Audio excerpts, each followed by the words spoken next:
for the delay. We had some business that took a little bit of discussion, so we're going to get started. The board met in closed session at 6 p.m. to discuss matters that fall into the following categories that are exceptions to the Illinois Open Meetings Act. Exception C5, real estate matters. Exception C8, security plans. Personal matters, exception C1, and closed session minutes. What is that exception again? Closed session minutes? C21. C21, okay. At this time, I would like to ask for a motion to go into open session. So moved. Motion by Ms. Fabian. We have a second to go into open session? Second. Second by Mr. McBride. Roll call vote, please. Ms. Fabian? Yes. Ms. Hannah? Yes. Ms. Lensing? Yes. Mr. McBride? Yes. Ms. Ramirez? Mr. Riddle? President Rodriguez? Yes, motion carries. We're now in open session. Now, is Ms. Ramirez Right. still with us? We clarify. Okay. Ms. Ramirez is not able to be here tonight because she has to, she's engaged as being caretaker or caregiver tonight, was not able to be here, but we did vote to let her participate remotely by telephone. So we're just waiting till we get her, get back in contact with her.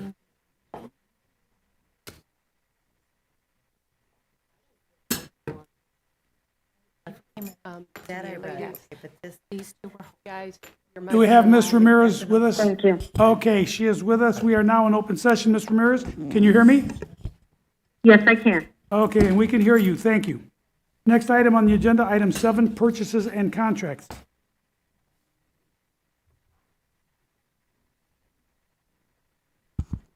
It is the recommendation that the Board of Education accept the administration's recommendation to appoint the appointments, retirement, accept the resignations and terminations as found on schedules F1002, L949, T317, and G660 with a correction. Ms. Vanderbrook, can you please give us the correction?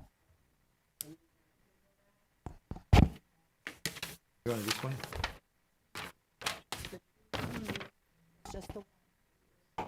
The last one. The last one, the right. it would be with the exception of schedule terminations, non-certified staff schedule T317. The first and second names will not be acted on tonight, but the third name will.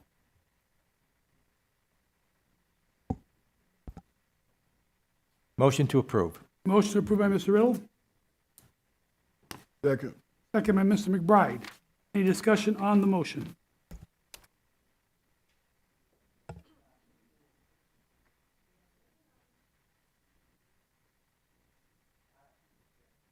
Wait a minute, we were on purchases and contracts. Did we have any? That was personnel, right? Personnel. Okay, I had said purchases and contracts. Okay, so we're on personnel. Personnel. We have the motion, we have the second, we just need a roll call vote. Oh, I was going to make a comment that we are, in, right now, it's kind of hard for anyone to, be unemployed. It's kind of hard for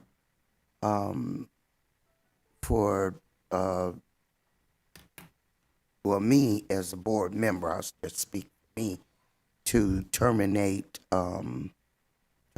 anyone, and when there's things that are doubtful and questionable, I think that the confirmation or affirmation should go towards keeping our staff, and things that are remediable should be done instead of terminating our staff. And so that's how I feel. Any other comments? I do. I'm going to be passing on this because unfortunately with my scheduling, I was unable to review the documentation, so I do not feel comfortable without reviewing the evidence in favor of the district's request. Okay, any other comments, discussion? Roll call vote, please. Ms. Fabian? Ms. Hannah? No. Ms. Lensing? Pass. Mr. McBride? Yes. Ms. Ramirez? No. Mr. Riddle? Yes. President Rodriguez? No. What was the count on that? Oh, It failed. Motion failed.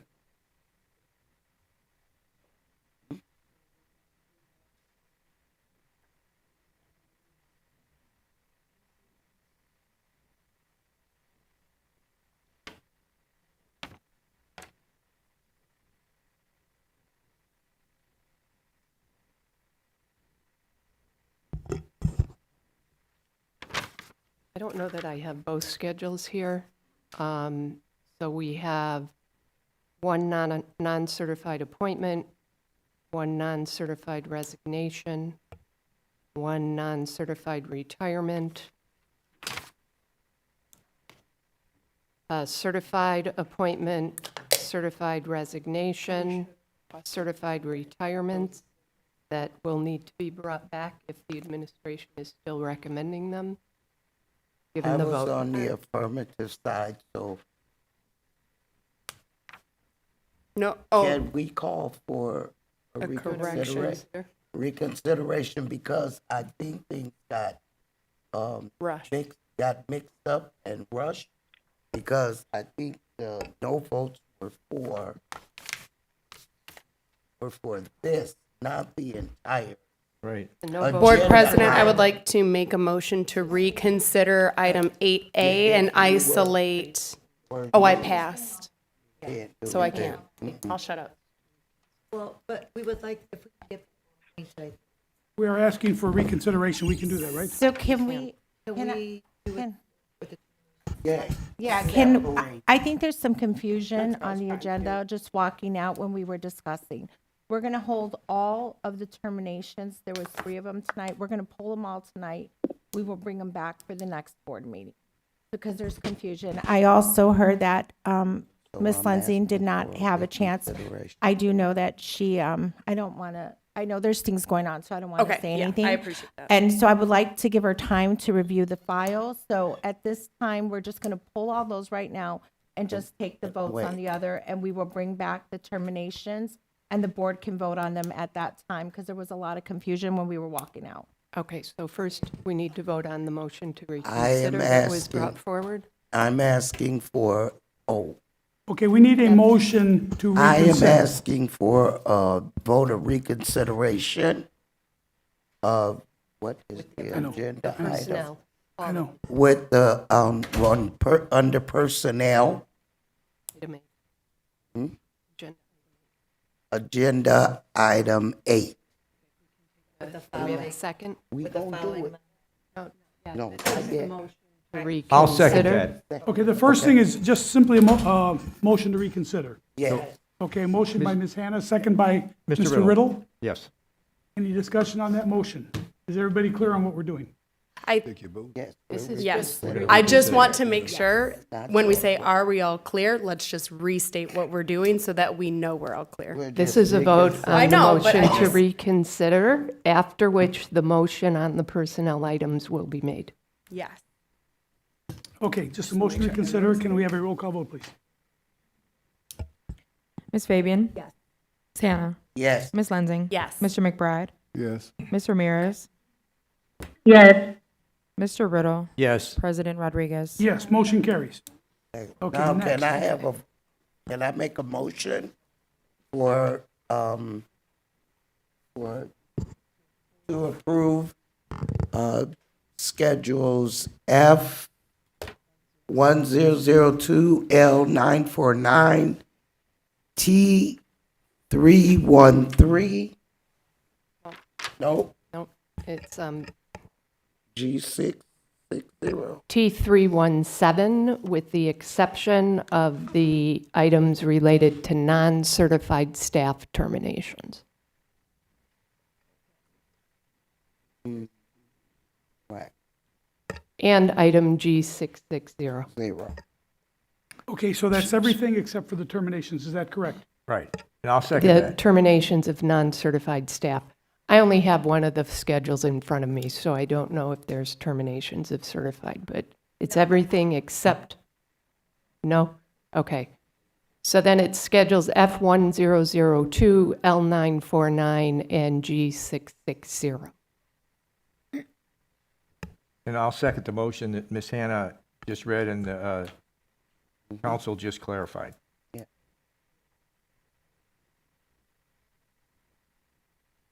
We need a, Okay, so you have a seconded. Do we have any further discussion on that motion? No. No further discussion? Can we have a roll call vote, please? Ms. Fabian? Yes. Ms. Hannah?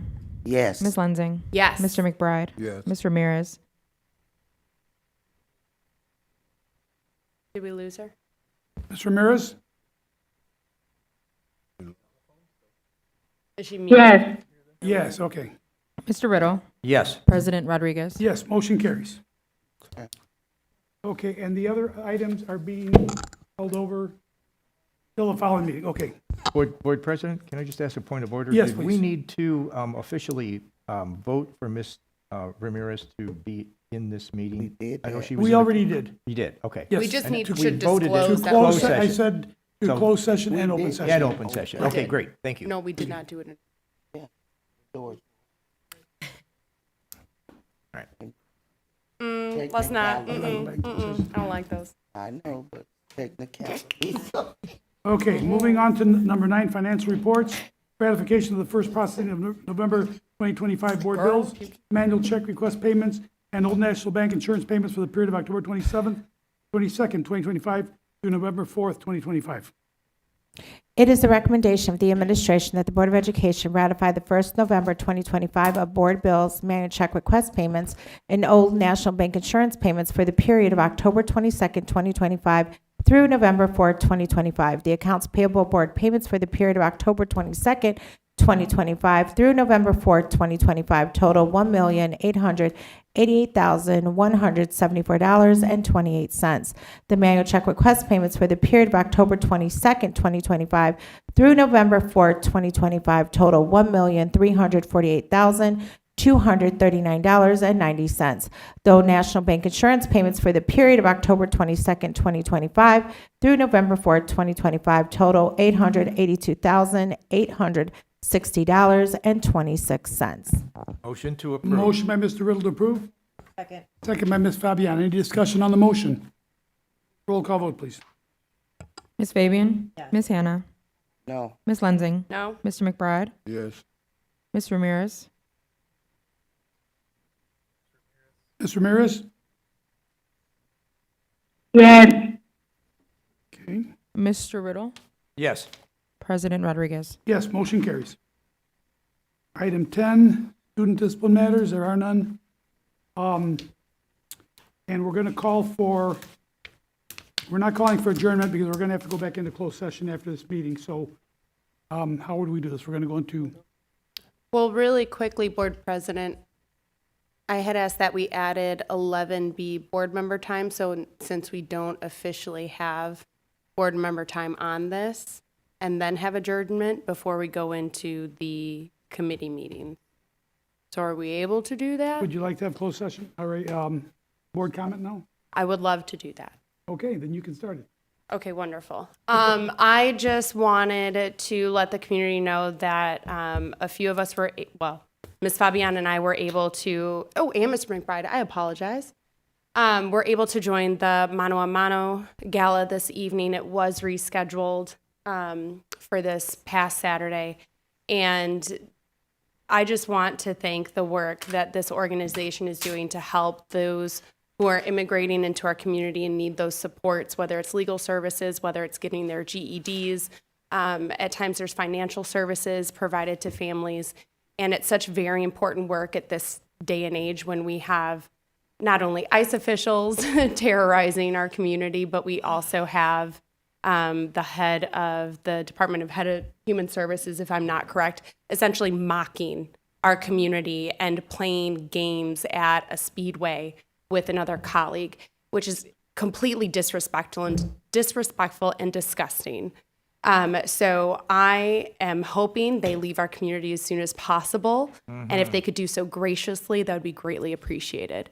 That aside, we really respect the work that Mano Mano is doing within our community, and we're so very thankful for educating others as to what their rights are. So thank you much for the opportunity to attend. It's so great to support such a great organization.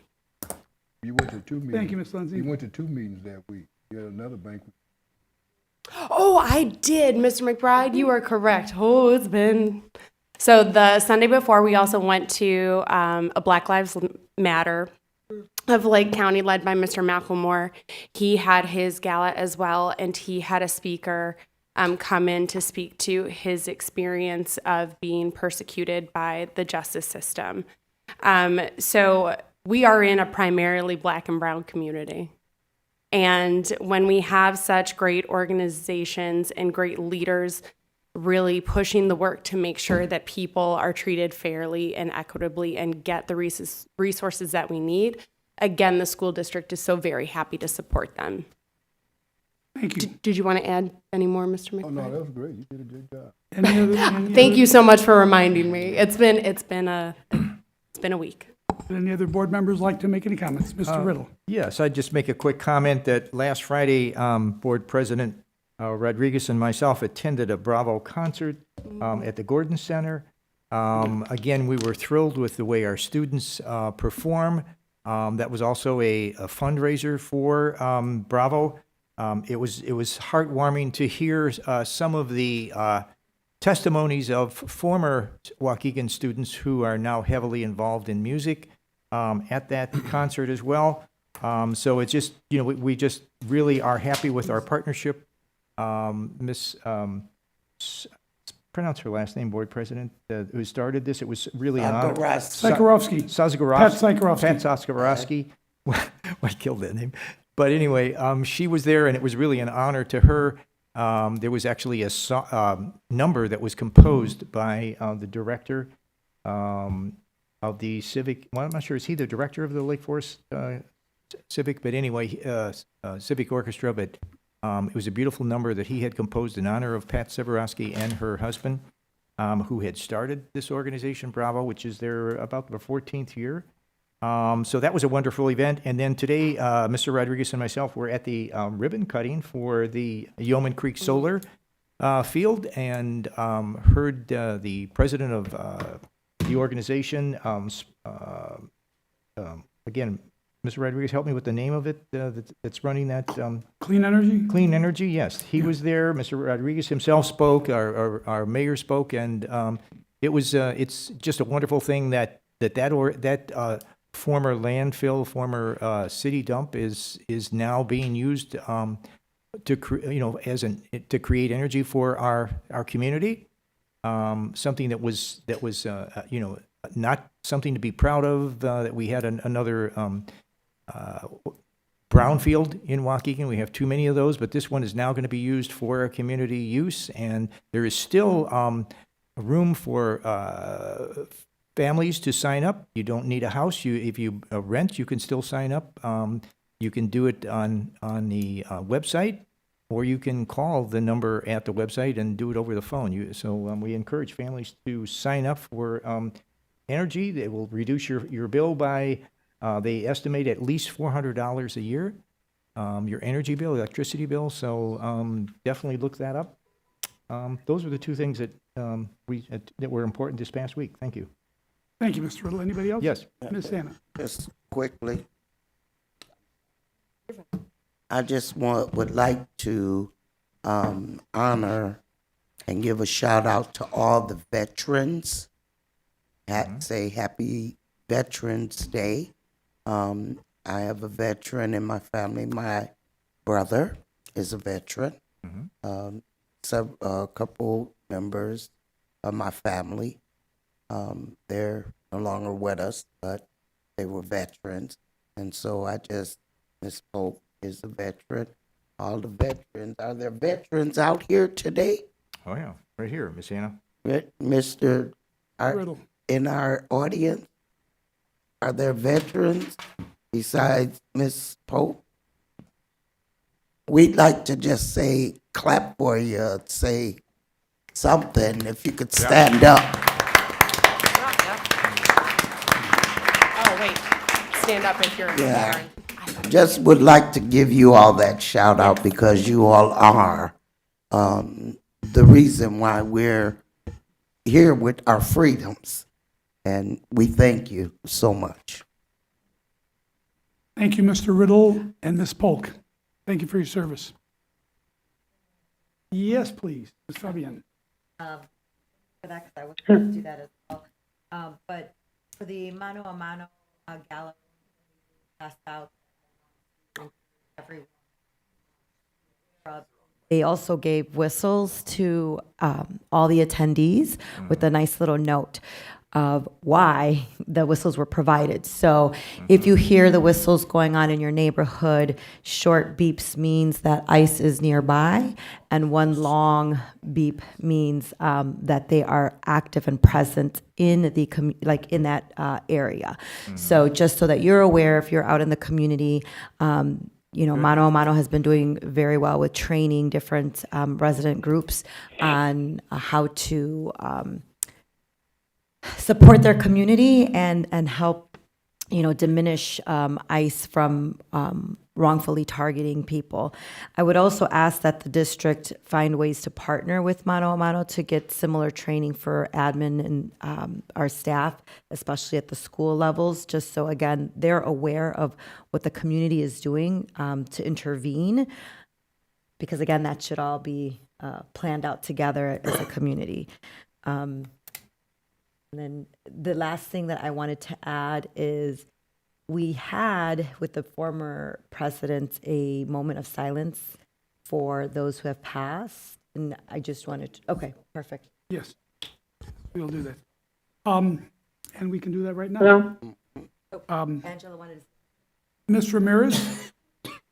Hi, I first wanted to say thank you very much to my fellow board members for allowing me this call-in for this unexpected leave to care for a loved one. But I also want to thank you, Ms. Hannah, for reminding us of Veterans Day.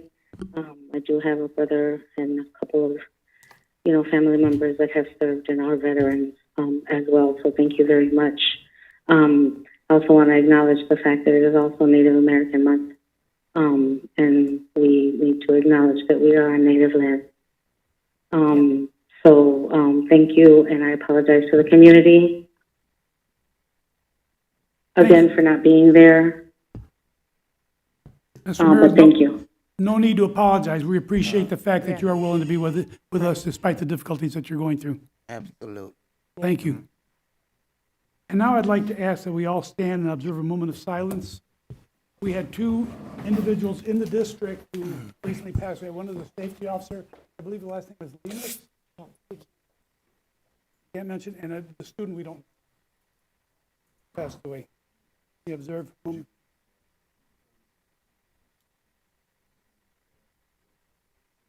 Can you?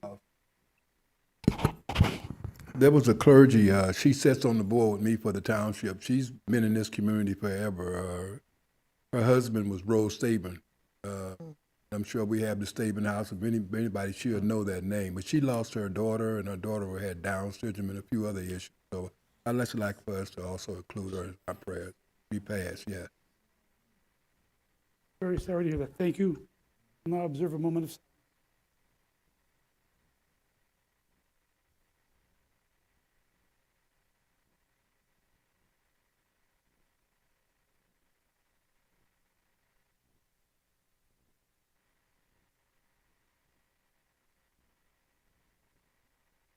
Thank you very much.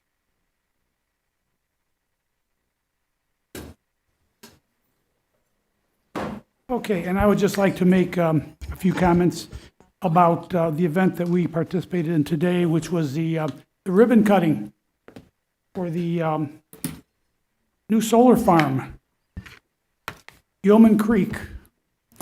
You know, when I first got on the board, I really didn't know very much about Yeoman Creek. I don't think I'd ever heard of it.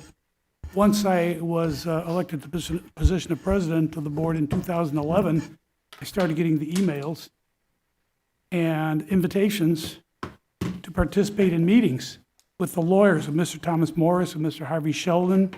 And we met in rooms full of other attorneys and officials from various government agencies, the EPA and various other agencies, discussing this issue of the Yeoman Creek disaster, the Yeoman Creek nightmare, as they called it. And I soon learned that the school district had a very big problem. School district had been given land with the intention of building a high school. That was the idea at the time. They were going to build another high school in the Yeoman Creek site. And soon found out afterwards that the site was heavily contaminated. And what happened was there was a plan for remediation. I mean, the plan had to be made for remediation. It was a serious problem and a lot of obstacles to overcome. And the water runoff from the Yeoman Creek site was running into Yeoman Creek, and that water was running into Lake Michigan. And it just seemed like a never-ending problem because nobody really had a solution for how to contain the pollution and keep it from contaminating the water that we drink. So I remember attending meetings and getting the emails and hearing about the ecological nightmare and the worst case horror scenario. And it was going so far as people trying to figure out how do we clean up the water if we can't stop the contamination, how do we pump out Lake Michigan? And that was actually the horror scenario that they called. And I saw one document somewhere that estimated that at that point in time, which was back in 2011, the cost to pump out a gallon of water, each gallon of water would be 13 cents. Well, multiply that by millions and millions of gallons. It's just an impossibility. Well, the engineers and the politicians and the school district and the attorneys, everybody came together and a solution was reached, and the area was, the contamination was contained, and then the property was just sitting there. And the thing about it was that it was costing the school district tens of thousands of dollars, money that should have gone into our educational programs. Instead, we were having to take that money and pay the attorneys and pay other fees and because of this big nightmare that we had. Well, somebody had a dream. Dream was to put a solar farm on the property. And that wasn't even an easy situation in itself because somehow the land had to be encapsulated. They couldn't build on the land because anything that was built would have to actually be drilled into the ground to anchor and secure, and that would actually leave openings and places where the contaminants could escape, and again run into the creek and into Lake Michigan. Well, the engineers devised a solution, and now here we are. 2016, I remember signing the papers that were submitted to the city of Waukegan, petitioning the city of Waukegan to approve the solar farm. And when we presented that, I was the president of the board, and I was also president of the Planning and Zoning Commission that the documents had to go to. So they had a friendly audience when it was received, although I was not able to actually vote on it because it was considered a conflict of interest, but I was definitely in support of it. That was in 2016, and here we are 9 years later, and that dream has become a reality. And today, Mr. Riddle and I were there and witnessed and Mr. Moulton was there too, witnessed the opening, the beginning of this new era in Waukegan history. We've taken a piece of property that was a drain, that was a danger to the community, and it was a drain to the taxpayers, and we've turned it around, and it is now going to provide financial benefits to the school district and also to the citizens of Waukegan. So this was a really big event, and I was just happy to have been able to participate in it. And it was cold, it was snowy, we had to walk through some snow for a while and through some muddy ground, but it was really worth it because it was a beautiful event, and it just signifies so much, and it just shows what the human spirit can do when there's a dream and there's a desire to bring about the dream. So I'm just very happy to have been a part of it, and I want to thank Mr. Riddle, because Mr. Riddle has been a driving force behind this thing. Every time the subject comes up, there's Mr. Riddle citing chapter and verse of different things pertaining to this project, and he's been a big proponent of it and a big supporter of this project. So thank you for being there this whole time, and I just want to thank everybody who's played a part in making this happen. So that's it. Those are my comments, and now do we ask for a motion to go in? Well, are we going to go in closed session? Not now. We're going to do the committee meetings now. We have to adjourn the We don't business. adjourn it. We don't adjourn it. I Yeah. see. Okay, we don't adjourn because the closed session is part of the business meeting. So I would like to ask for a motion to go into recess. We're going to go back into closed session for those who can make it after. Apologies. Okay, do we have a motion Motion. to go into recess? Second. Second by Mr. Riddle. Any discussion on the motion? Roll call vote, please. Ms. Fabian, Yes. Ms. Hannah, Reluctantly. Ms. Lensing, Yes. Mr. McBride, Ms. Ramirez, Yes. Mr. Riddle, Yes. President Rodriguez. Yes, motion carries. We are now in recess. And just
service contractor moving forward.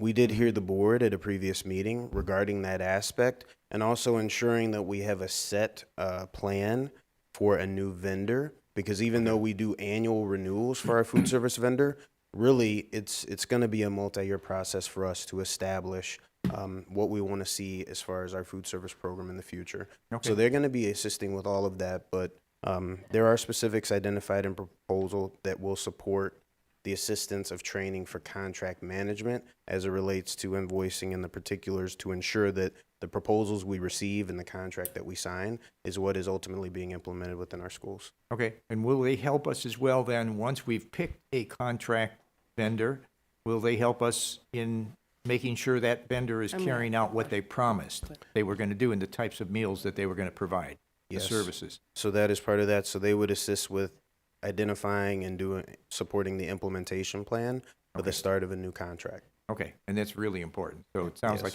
and how did we happen to decide to go out and reach out this particular time to a vendor? Was it because they had done a good job in doing the survey initially, or what? Why did we reach out? Yeah, it was because they had done the initial audit, and the items that are identified in the proposal were areas of improvement they identified for the district as it relates to contract management for our food service program. They did identify throughout the course of their audit that we have a half FTE supporting this program from the district standpoint. Miss Williams, but half of her time because she also manages transportation. But really, this is to ensure that the whole department can help support the contract enforcement for a new vendor. And we wanted to have a level of consistency because they did do the audit for us. Have they done this for other schools as well? They have. Good. Okay, have. thank you. Ms. Lindsay? So, Mr. Moten, I just want to clarify, because what I'm hearing from you is that this will provide the whole department with the capability to manage the contract around our food services. Can you, correct? That is correct. Okay. And then can you help me understand the capacity of the current department, why they wouldn't be able to support this themselves at this time? Yep. So the current department has the ability, but the intentionality behind the audit, really the language within the proposals, and I don't know if the board recalls seeing the proposals, they're 3-inch binders. But to go line by line throughout all that to ensure that enforcement and implementation is done and the district is ultimately receiving what it's paying for, they can help support with that and establish that long-range plan for implementation that we can carry out moving forward. It's really the legwork and the initial piece that they would be assisting with, because it is quite a bit of information. And we are anticipating, as we always get, multiple proposals that we will need to review. And as I said before, there were items mentioned by the Board of Education, as well as items that some of you physically saw firsthand when they were awarded the contract. And we need to match that up with also proposal and contractual items that may not be as visible, but they have great return on investment to the district. Okay, so I'm asking because the request of the board was to make sure that we are providing high-quality foods that will not be wasted by our students. And so this is going to, one, fulfill our original request, but then two, provide the department massive support with the heavy lift of going through another RFP process. Yes. Okay. Ms. Hannah?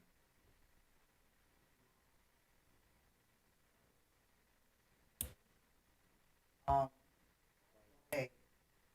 So, you're saying that your staff, food service under Yes, ma'am. and so you're saying that food service and you can't take care of these things instead of us adding another contractor expenditure to the district? Is that what you're saying? That you all don't have capacity to, you don't have capacity to make sure that, our contract is not followed? way it's supposed to. Is that what you're saying? In order for us to bring in a consultant, because we've been talking about our state, and this is contrary to that. You know, bringing in another contract. We were supposed to be looking at, and well, we were, the board was supposed to be getting all of these things for us to look at about the contracts, and you know, are they effective? Are they doing what they're supposed to do for not only the students but for the district? So I'm just trying to understand why truly do we need this, and I guess maybe I can ask William. I mean, right here. You can, Ms. Hannah, but I can provide an answer to you. I'm not prepared to speak to the question for the IT general contract review, but for this, we believe a certain level of expertise is needed to help support us to kickstart a new contract and the full contract implementation for a food service program. There were things that were identified throughout the audit, things, like I said earlier, not as visible to a lot of individuals. There's a lot of things that happen contractually and back of house, as I would call it, for that program. But in order to support the needs of the students and the board, as well as the district's request, we believe this extra expertise is necessary to set the bench and set the bar for how we're implementing our future contracts for food service.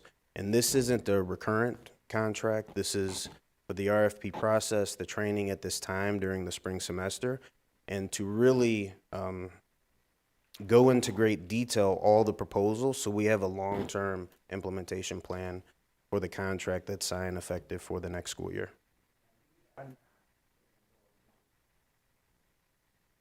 I'm talking about public schools.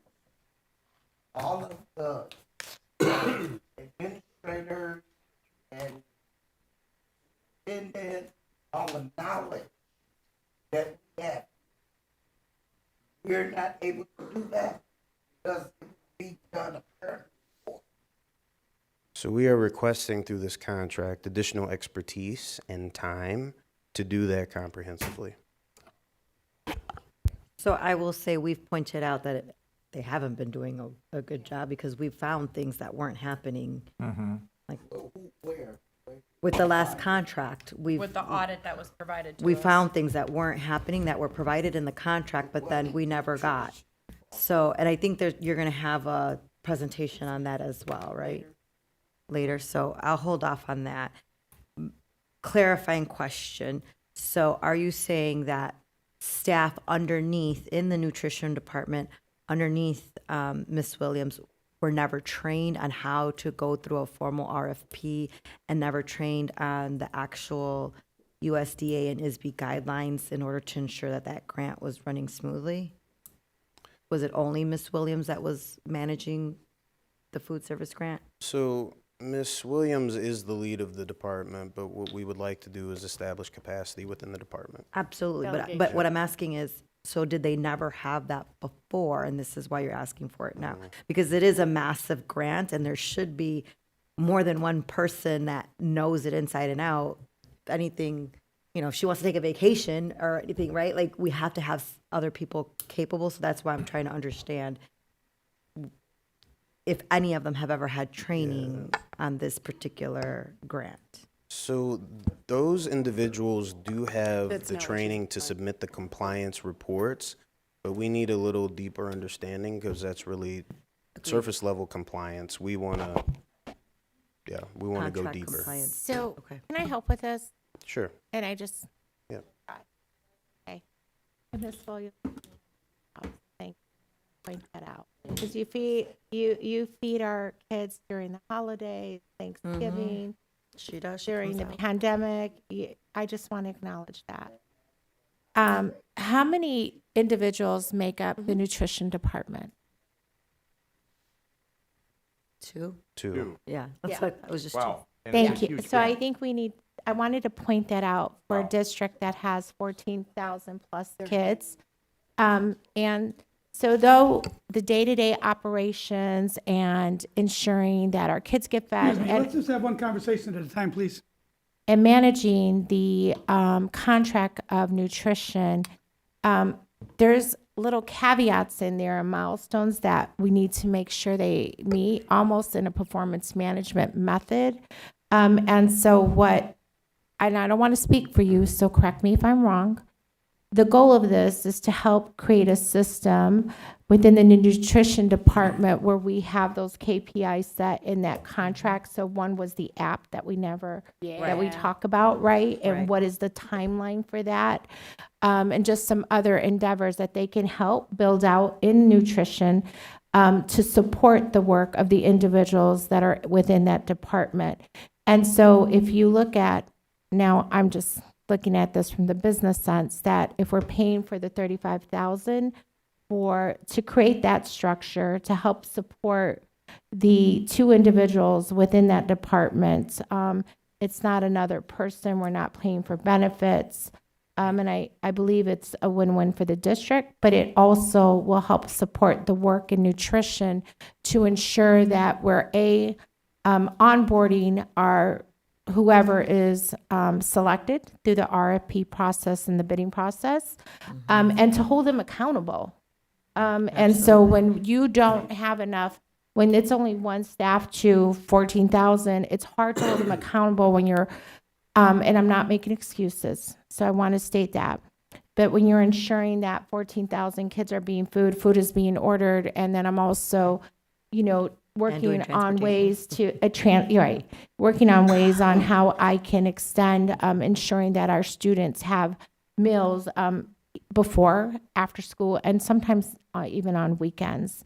So I think that is the lens that this is coming to the board from. I don't want to misspeak, so if I said something incorrect, please correct me. No, that was well said. Thank you. Swansea. So board president, thank you for addressing my sidebar. And it was along the lines of what superintendent essentially said. 39,000 is saving, let's just round it to 40,000 because it's 100 off. Yeah. This is saving the district a lot of money because a person's salary, including the benefits, is going to go beyond that, and it's going to help streamline. And I'm glad you acknowledged that Ms. Williams is doing a good job. I just want to make it clear that the board members aren't saying that you're doing a bad job. So if that was interpreted by anyone, that is a miscommunication on our part. So I'm going to say we apologize for it. But that's what the sidebar was that the $39,900 is much less than adding an additional person to the department. And it's very targeted and very focused in creating a system in which we can further be successful. So looking at this, I feel like given the ask the board has given the department to make sure our kids are receiving healthy meals that they're actually going to eat, for me, it's going to be a good investment for the year. Absolutely. Thank you. All right, thank you. Thank you. Our next informational item is the FY26 bulk paper order. Information is there for your review. And we do have a handful of reports, 6 reports here. And again, information is there attached to the agenda item for your review, if there are any questions. Can you please give the Thanksgiving meal distribution date so that our families Can you can show hear it? it? There you Thank go. you. Thank you. That's Yes. exactly. Thank you. So Wednesday, November 26th, we are going to support our community. Historically, we've done winter break and spring break. We're adding Thanksgiving, 10 a.m. to 2 p.m. at Brookside campus. This will be similar to what we've done in the past with a drive up at door 25 for the community. And door 25 is behind on Monroe. Cafeteria C, off Monroe, Cafeteria C. It's in the back of And- Brookside campus I so love that it. Brookside and then vehicles, See the Monroe numbers. and yeah, stuff. so vehicles can drive through and you don't even really need to get out of your car. We help load it. Yes. Right, and it's not impacting local traffic, right, by having it on Brookside. Can we keep it up for a minute? Because that's what I wanted to talk about. Thank you. I'm in love with this. I think anytime we can feed our community, the better. My question is, do you need more volunteers or hands on deck?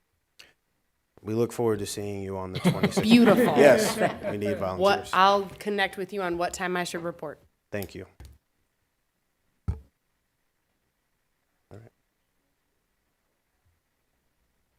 No, I just had a question is, our community is large. What how you are anticipating, or do we have, or what are you looking at in terms of quantity-wise of feeding how many people? So, You prepared to do how many? Are you- yeah. So quantity was 20,000? 20,000 meals. So there will be 5 meals and boxes that'll 5 meals apiece for Wednesday through Sunday during the break. So a total of 20,000 meals. Okay. Oh. Mr. Moten, can I ask where the money comes for that? Is it federal money? Is it grant? Is it the operating budget? Where does our food service vendor contribute some of that money for So Thanksgiving? the funds come from the Board of Education. Ms. Williams has been very diligent in, budgeting for this because the need has been so great, and we always run out of the meals when we do these distributions. Wonderful. Thank you, sir. I also want to state that the district is being very intentional on how we can support our community during these times with what we have. And so we're looking at ways on how we can partner with our families to ensure that, food distributions, coats, et cetera. So this is part of that initiative. I just have a follow-up because I know in prior years, and I'm not anticipating a change, Representative Mayfield also gives away turkeys near the Boys and Girls Club on the south side of Waukegan. So I would just say, families, if for some reason the district runs out of supplies and you're in that line, I would start looking to see what other options for meal provisions there are within the community. We're not the only ones out here doing good work, and we want to make sure everyone's fed. Right. Also, I'm out of turn, but just since you mentioned that, also the township will be also providing help for the community in giving away turkeys. I think that's over at the senior, right? Yeah, no, that takes place at 149 Genesee Street. Okay.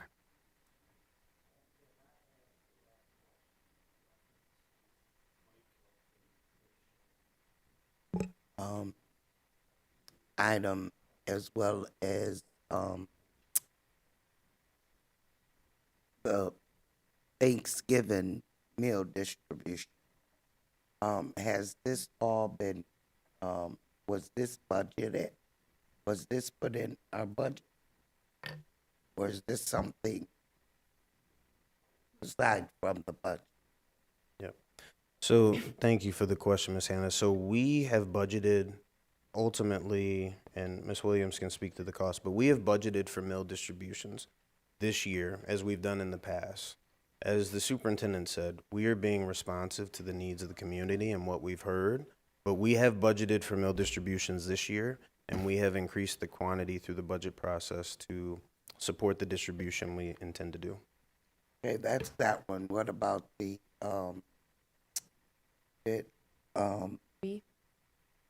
which one? No, I was talking about the contract. Oh, my. What's With that Harris? Contract. The job descriptions? With Sorry, what Miss, the proposal. Oh, 5A. Has- 5A. Was that budgeted? The Consultant, child nutrition proposal? yes. Was that budgeted or is The- that aside from the budget? Yeah, the child nutrition proposal, because that came on after we did the budget process, we're requesting, it is unbudgeted, we're requesting and reallocating funds to support that proposal. So it's not additional funds, then you're reallocating funds. Yes. Okay, Ms. Fabian. Are we all done with A? Mm-hmm. Okay. So I want to go on to B, which is the Sodexo presentation. And again, we talked about it before about us not having that app that was supposed to be rolled out when they came in. So I do see that they started rolling it out October 17th, that pre-order app, and then they're going to do a full rollout on December 1st. I have two questions, so I'm going to start with this first one. The communication around that, how has that been shared out with families and with students or how will it be shared out with families and students so that they can start utilizing it as soon as possible? Because this is something that's been in the waiting since we've gotten the contract. Yeah, thank you for that. So there's going to be a rollout plan for communicating with the student body, and there's going to be signage throughout the school. Right now, the pilot group is a small cohort group of students. I actually had the opportunity to meet with the Sodexo staff along with Mr. Hamilton and the students who are currently testing out the app. Now, this is something, and I do want to alert the board of this, is supply and demand. So as we're communicating this and we're rolling it out, we want to make sure that it doesn't start off being unsuccessful, meaning if a campus has approximately 2,000 students, on the first day, 1,500 of those students, if they request through the app, may be problematic. So we're scaffolding this up. But we are going to be communicating this along with some other survey data, which is included in the update, through signage, throughout the school, as well as through word of mouth and information physically in the cafeteria by the serving lines. And then I'm hoping you'll email or text families as well. There will be a communication plan that does go out with Okay. that, with specific parameters. It's very general here, but there will be specific time periods. You know, there will be cutoff times to order and things like that that we will communicate out. I cannot speak specifically to all the ways of communication at this time because they're still in the pilot mode, but we'll certainly update that information when we have it.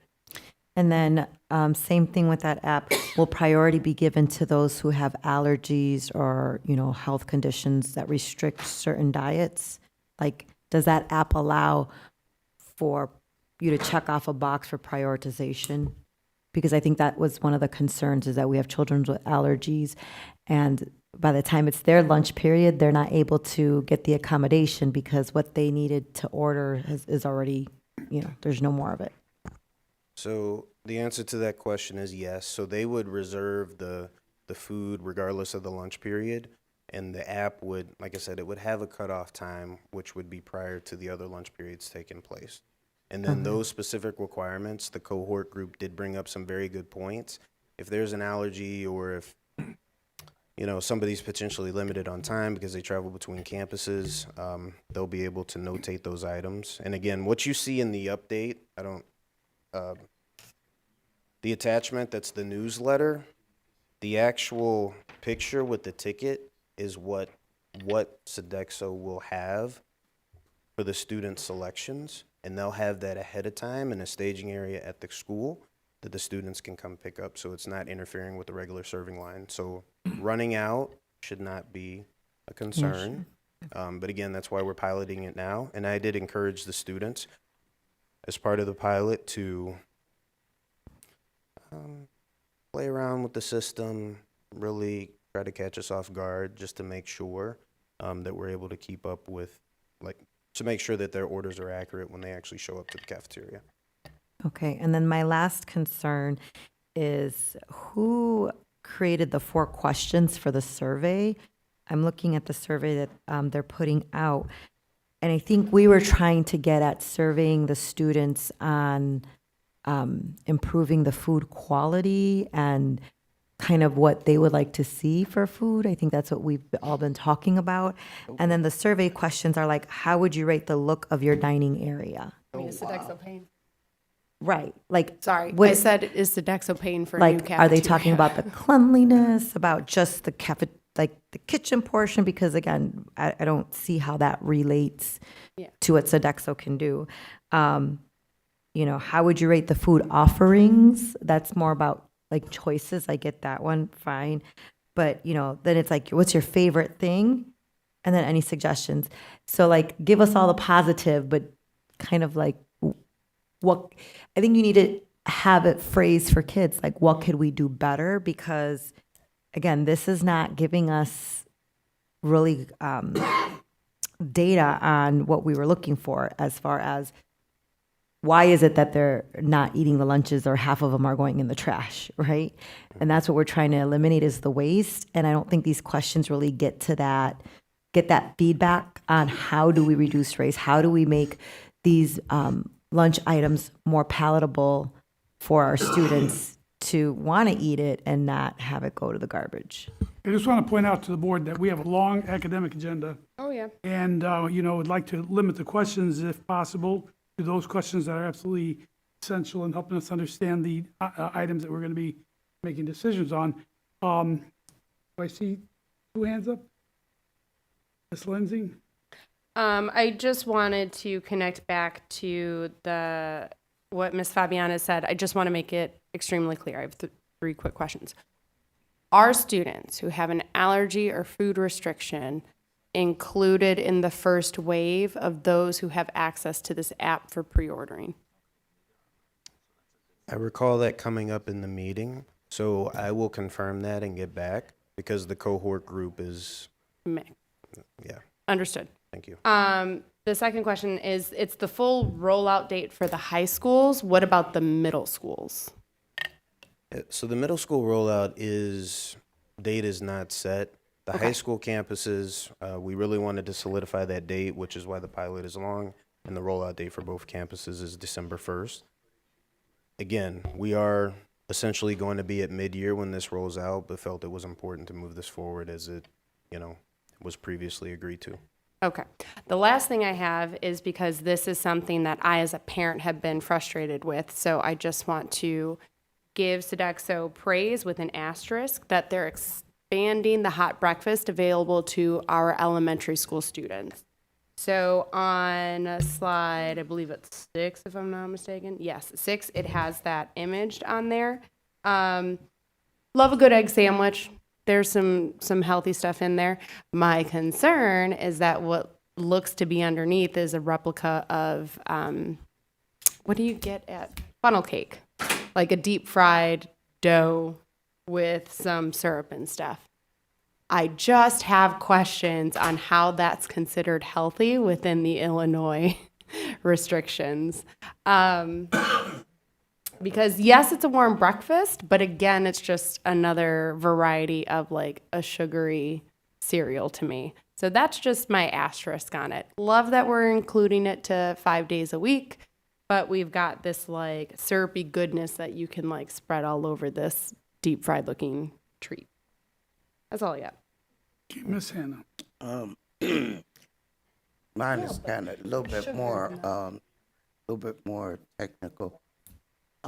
When Sodexo did was it an RFP originally, right?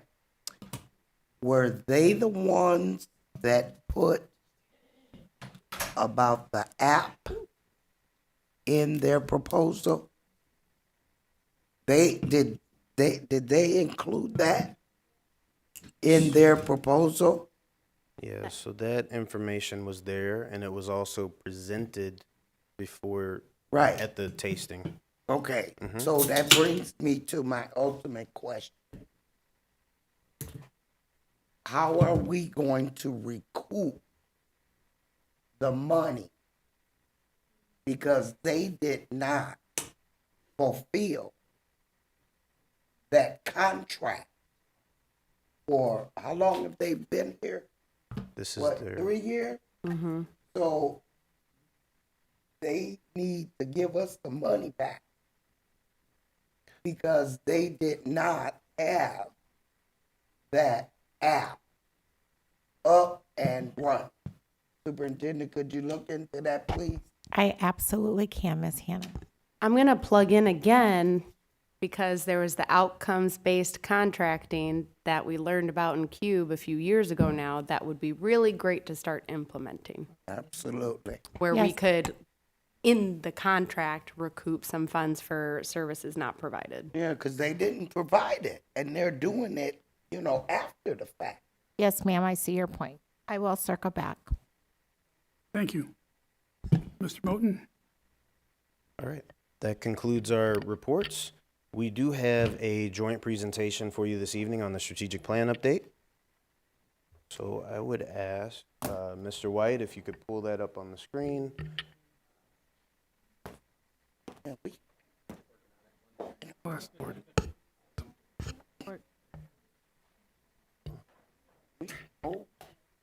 All right, thank you. And this presentation is going to be provided by several individuals who are here today.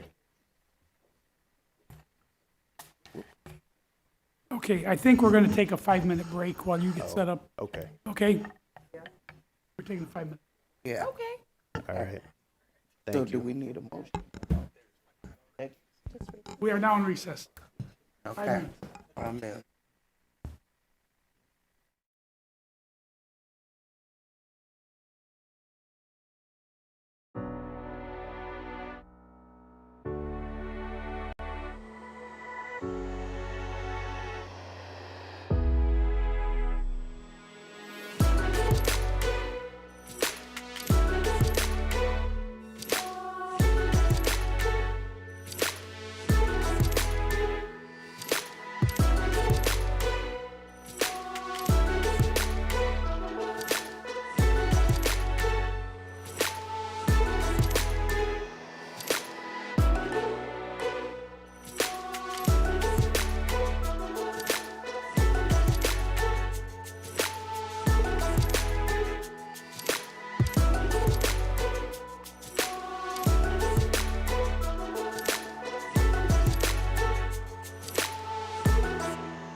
We have a quorum here. Ms. Maluski, you're running the show now. Are we ready? Are we It's all good? yours. All right. Hi, everybody. Good evening. Hello, good evening. Thank you for the time this evening. We do have wide variety of our colleagues tonight that will be coming up and highlighting some of the key accomplishments that they have been able to work on since we launched our Destination 2028 strategic plan. So again, thank you for your time this evening. Good evening, Board President, Superintendent, colleagues, community, and members of the board.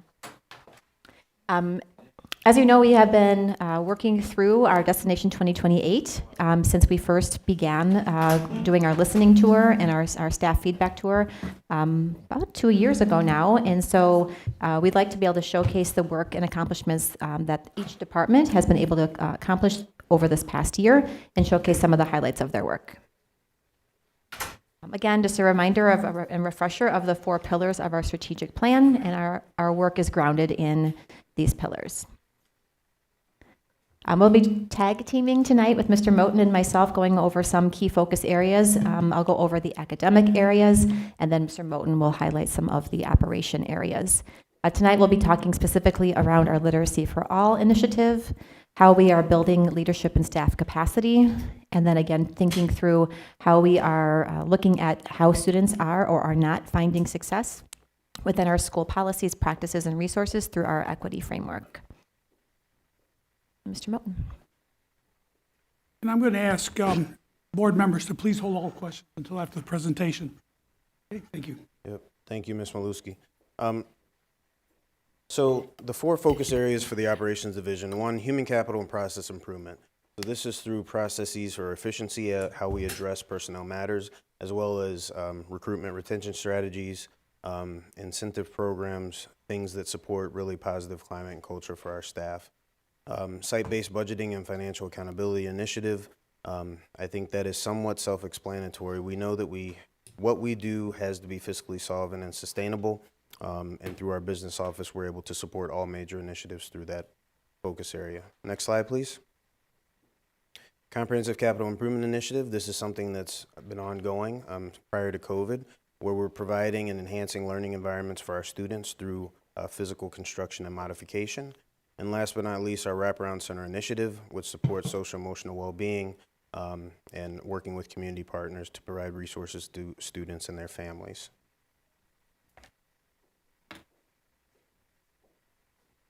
Good evening, Board. My name is Jennifer Brycela Sanchez. Thank you for this opportunity to speak upon our Literacy for All implementation plan.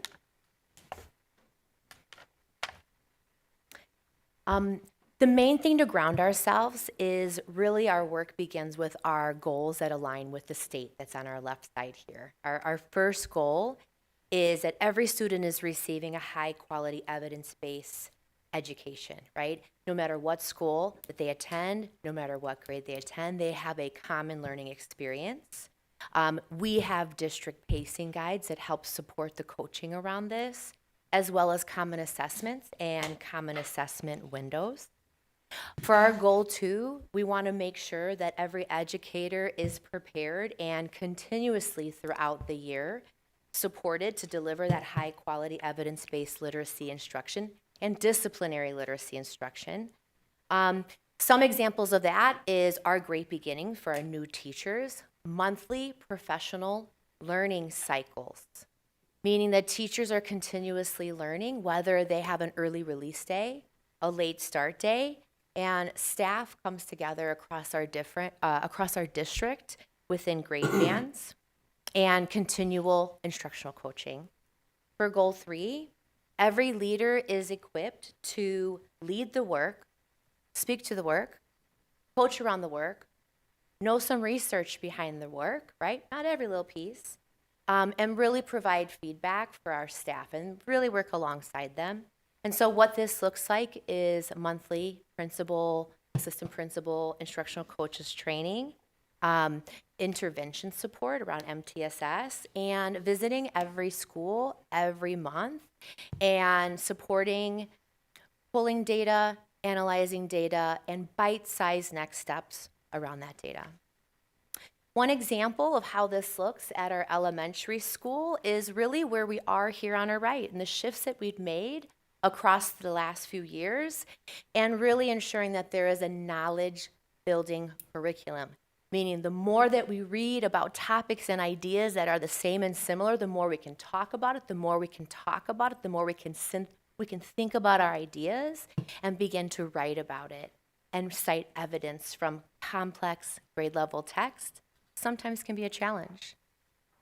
We also want to make sure that we have that explicit and systematic foundational skills, as well as key vocabulary building for kids. Again, the more they have that complex vocabulary, they can understand and unlock text.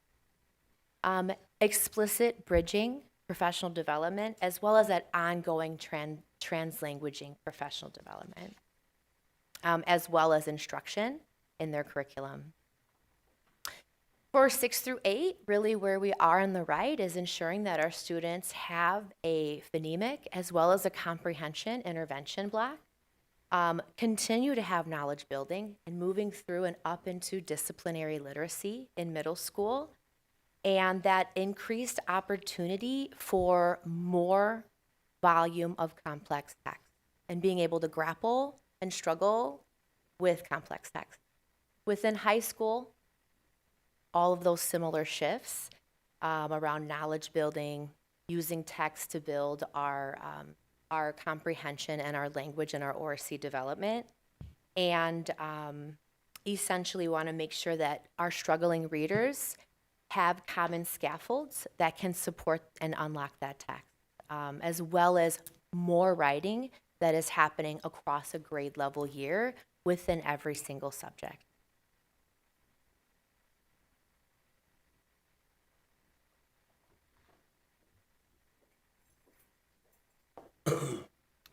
Mr. White, could you advance one more slide? All right, thank you. All right, Dr. Campos, thank you. Thank you. Good evening, board members. My name is Dr. Bertha Campos, and I'm going to mention a few things that we have accomplished under the Bilingual and Multicultural Department. So first, our EL exits at the middle school and the high school had a significant increase this year. And if we look at the slide, for middle school, we had a 520% increase in EL exits, and at the high school, we had a 129% increase. Another accomplishment is our expansion of our two-way dual language program. We are currently expanding that to Glenwood. As we all know, Cook was the first school that had the two-way dual language. Last year, it was Oakdale, and now we have about 100 families on the waiting list. So hopefully for next year, we're going to have more schools opening their doors to the two-way dual language program. We have had also a steady increase in the EL graduation rate for the past 6 years. Now, I don't know if you remember, but back in the day in 2019, the ELs were considered like the lowest, having the graduation rate at 57%.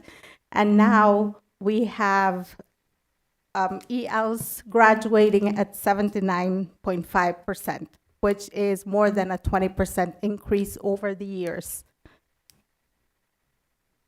We've also are improving our community participation. We are involving and building strong partnership with our families and EL community. The last multicultural event we had, it was on August 23rd, and we had over 500 participants for that event, which was really successful. We are also offering workshops for parents, and it's going to be throughout the year.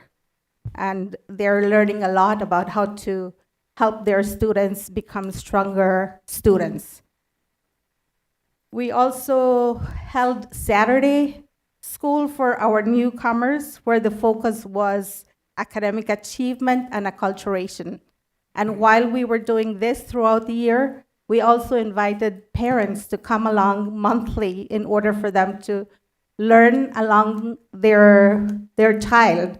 And so we increased their knowledge and strategies of how to build a stronger relationship at home and how to continue supporting our EL learners at home. Thank you.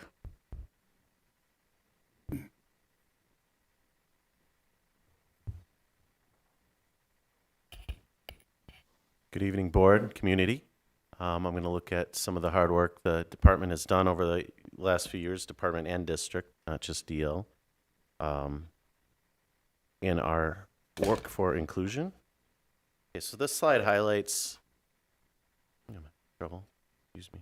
Slide highlights one of our most important measures of progress in special ed, the percentage of time our students with IEPs spend learning in the general education settings. So you see in 2018, only 40.5% of students with disabilities were included in the least restrictive environment in general ed for more than 80% of their day. Today, the number has increased to 55%, surpassing the state average of 54.5%.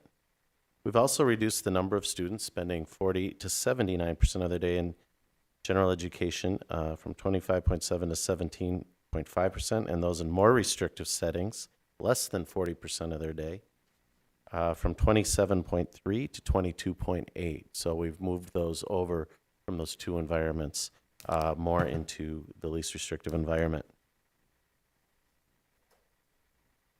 These gains reflect more than just compliance. They represent a cultural shift towards high quality, inclusive instruction with a focus on Tier 1 curriculum and instruction.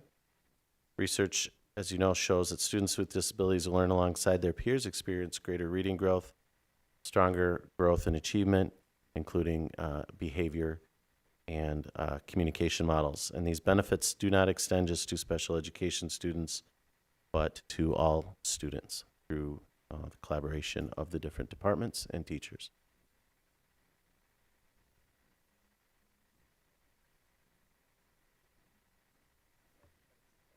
Good evening, board. I am Dr. Chanel Andrews, and I am here to share accomplishments from school leadership and development and from the area superintendents. This past year, we spent a lot of time working on building a strong leadership capacity. We strengthened leadership, instruction, and impact.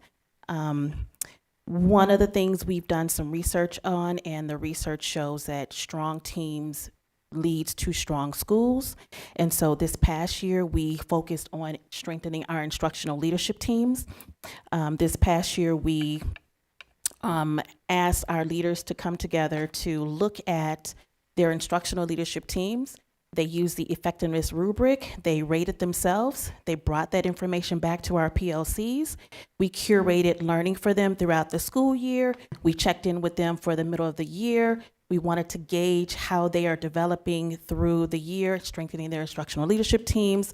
And then we had celebrations at the end of the school year. I will say that the 10 curated professional development sessions was in line with what they shared and what they reported out that they needed support on. And so our curation of that professional learning supported what they needed. At the end of the year, we saw that the effectiveness rubric was an average of 4.3 to 4.6 out of a 5-point scale. And so we tracked that information throughout last year. Fast forwarding to external data, if you think about the 5 essentials, the 5 essentials was curated by the University of Chicago, and it analyzes and measures the conditions that lead to school improvement. We saw that in effective leaders, there was an overall 5-point growth on the effective leaders on the 5 essentials. And then in instructional leadership teams, we saw an overall 4-point gain in instructional leadership, and that is underneath the effective leaders. And so this year we are still working on strengthening instructional leadership teams because we believe that that's a major driver for school improvement here in our schools.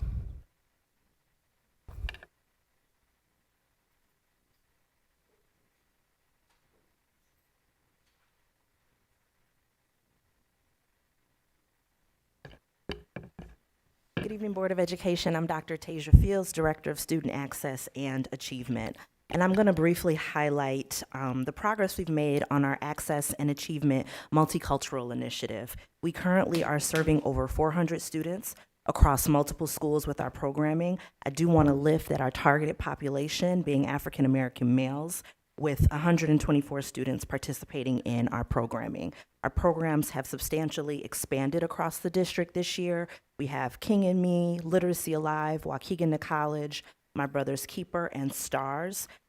These programs are specifically designed to expand access to mentorship, academic support, leadership development, and meaningful extracurricular involvement for our students. And so for our next steps as we move forward, we're going to continue to strengthen the data through tracking and monitoring student outcomes over time. And we will continue to increase our collaboration with principals to expand program capacity and continue to have space for more students to participate. Thank you.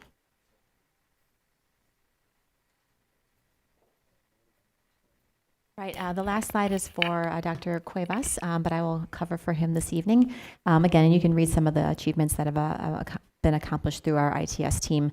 I'm really thankful to our ITS team for being able to keep up with all of the different moving parts that happen in our classrooms, in our district offices on a daily basis. And thank you for continuing to make sure that we have top of the line access to devices, Wi-Fi, and all the safety protocols that they put in behind the scenes to make sure that we are being safe with our internet usage. Thank you to the IT team. All right, I'm going to turn it over now to Mr. Moten, who will go over some highlights in his different departments within operations. Can we take any questions for ASAP now, just so the board doesn't lose their train of thought? Absolutely. And then we'll go into operations. Ms. Hannah has a question. Yeah, and I am, I'm doing my homework actually for my Illinois Literacy Coalition, okay?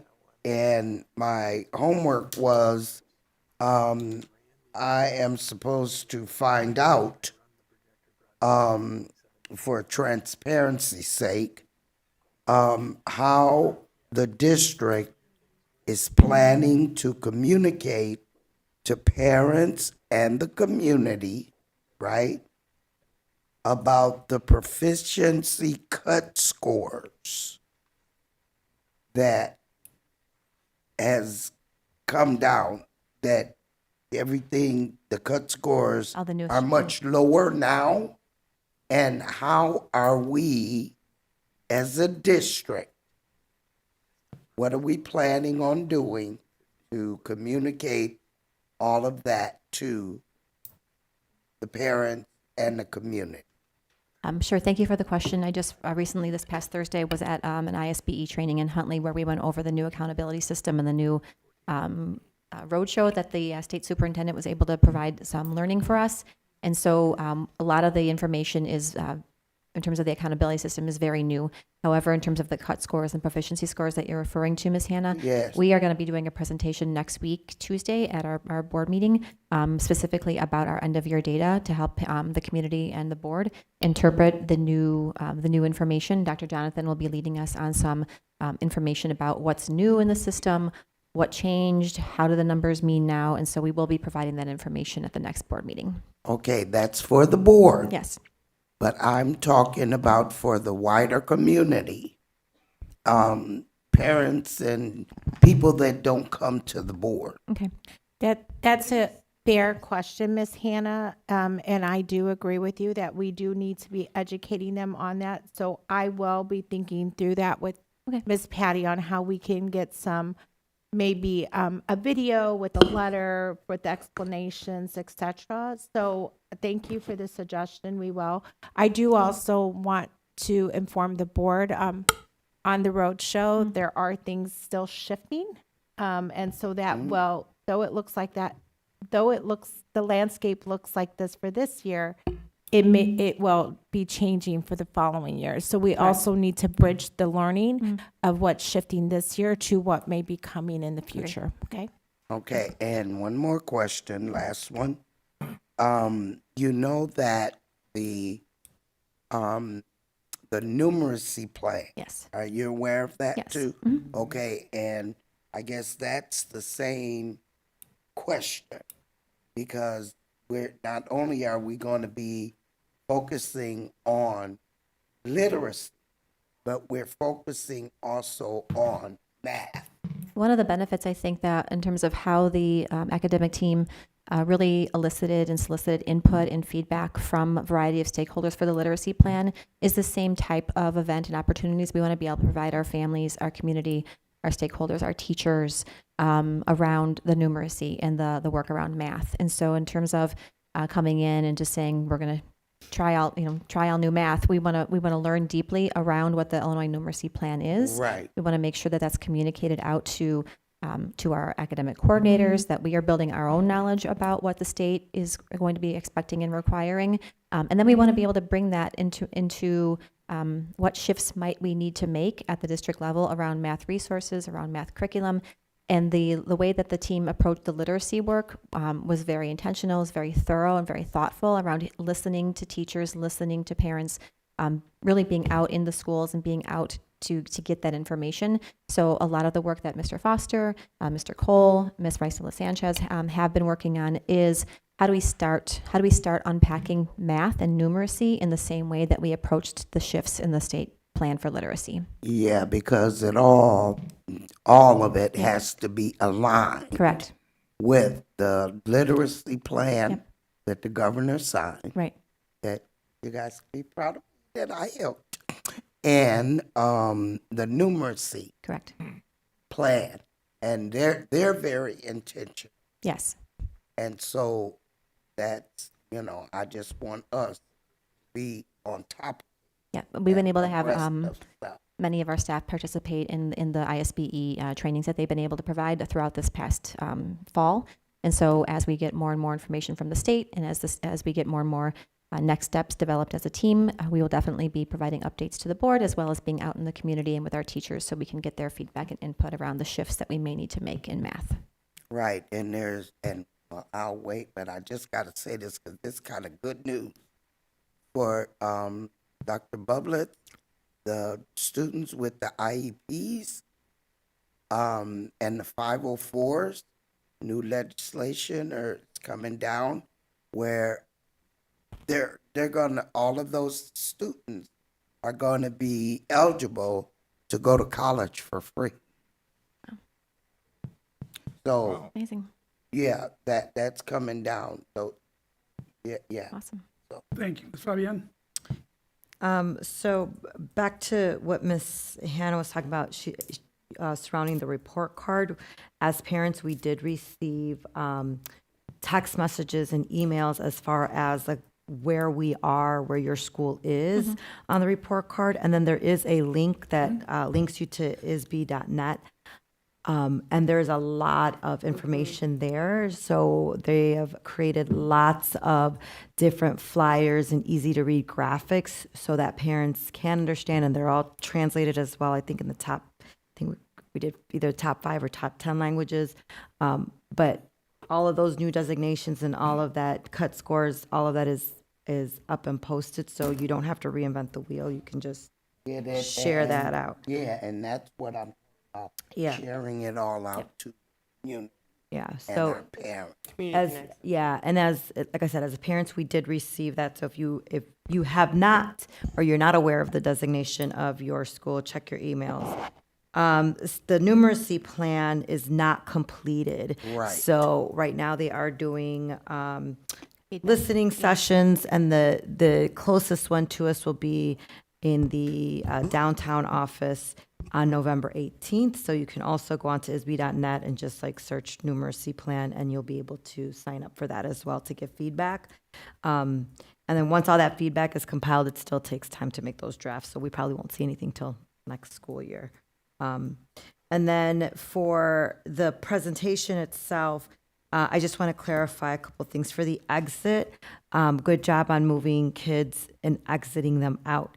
I just want to clarify for the community, exiting out, because this was a big thing at the BPAC, means that they have received a specific score on the access, and I think it's 4.6 and above, which removes their tags as an English learner. However, in our district, we do not remove them out of the program unless parents would like them to be removed out of the program. So even though your child has exited, they can still qualify for dual language services, which I'm biased and I recommend.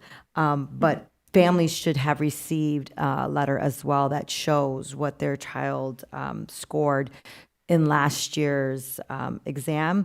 And I believe that came in September. So I just want to clarify, that's great work, but that doesn't mean that like kids are completely exited out or thrown out the program. We're in Waukegan, we are very fortunate to have that dual language, and I'm glad to see that it's expanding.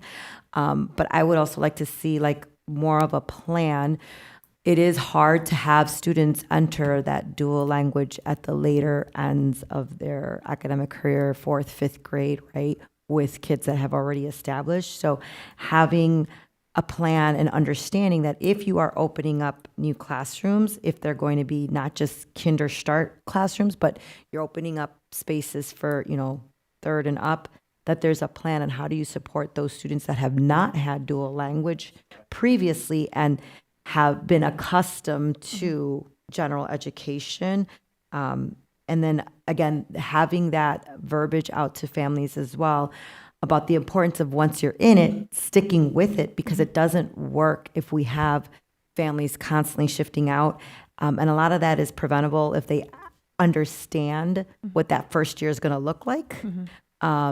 And have the supports in place, especially for our native English speakers, having those supports in place for the families.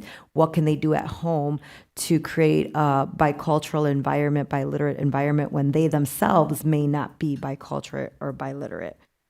And then the last thing, I saw on the OSAA a lot of things that are happening with our external partners. What is happening with like our internal? I know we have different liaisons and buildings. So as far as that staff, what is also happening internally? Because I saw all the data and metrics on all the different partners that we're utilizing and kids and those programming. What is the staff doing internally? Sure. Thank you for the question. We recently had the liaisons posted, and I think all but 3 schools now have their liaisons identified. November 12th is the first session of liaison training for the liaisons at the school level to work with the FACE and the OSSA team to go over how they're going to kind of map out the year in terms of deliverables, things that they're going to be doing at the school level. And so we can definitely provide, obviously, the liaisons at the school level some time to get their work moving and shaken, and then come back and report out on some of the projects, activities, and accomplishments of that particular role. Ms. Maluski, can you plan on February, just giving us an overview of what those initiatives, I'm just thinking it's November, no, January, I'm sorry, not February, but January, during the first of the year. Can you come back to the board with that student achievement? Thank you. Ms. Lindsay? Couple of things. So with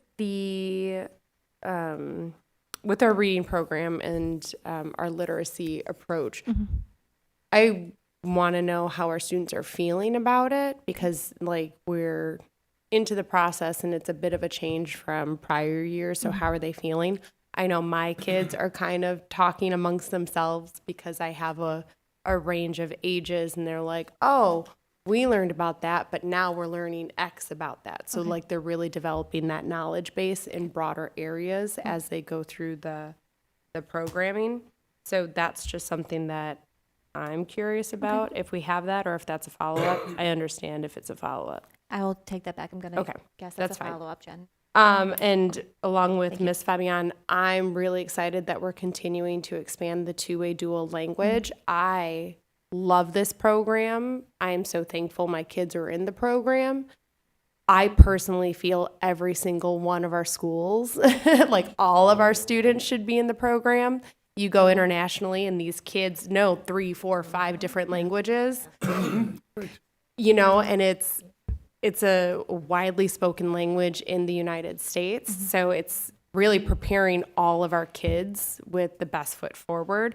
But I understand there's a staffing component that goes with that.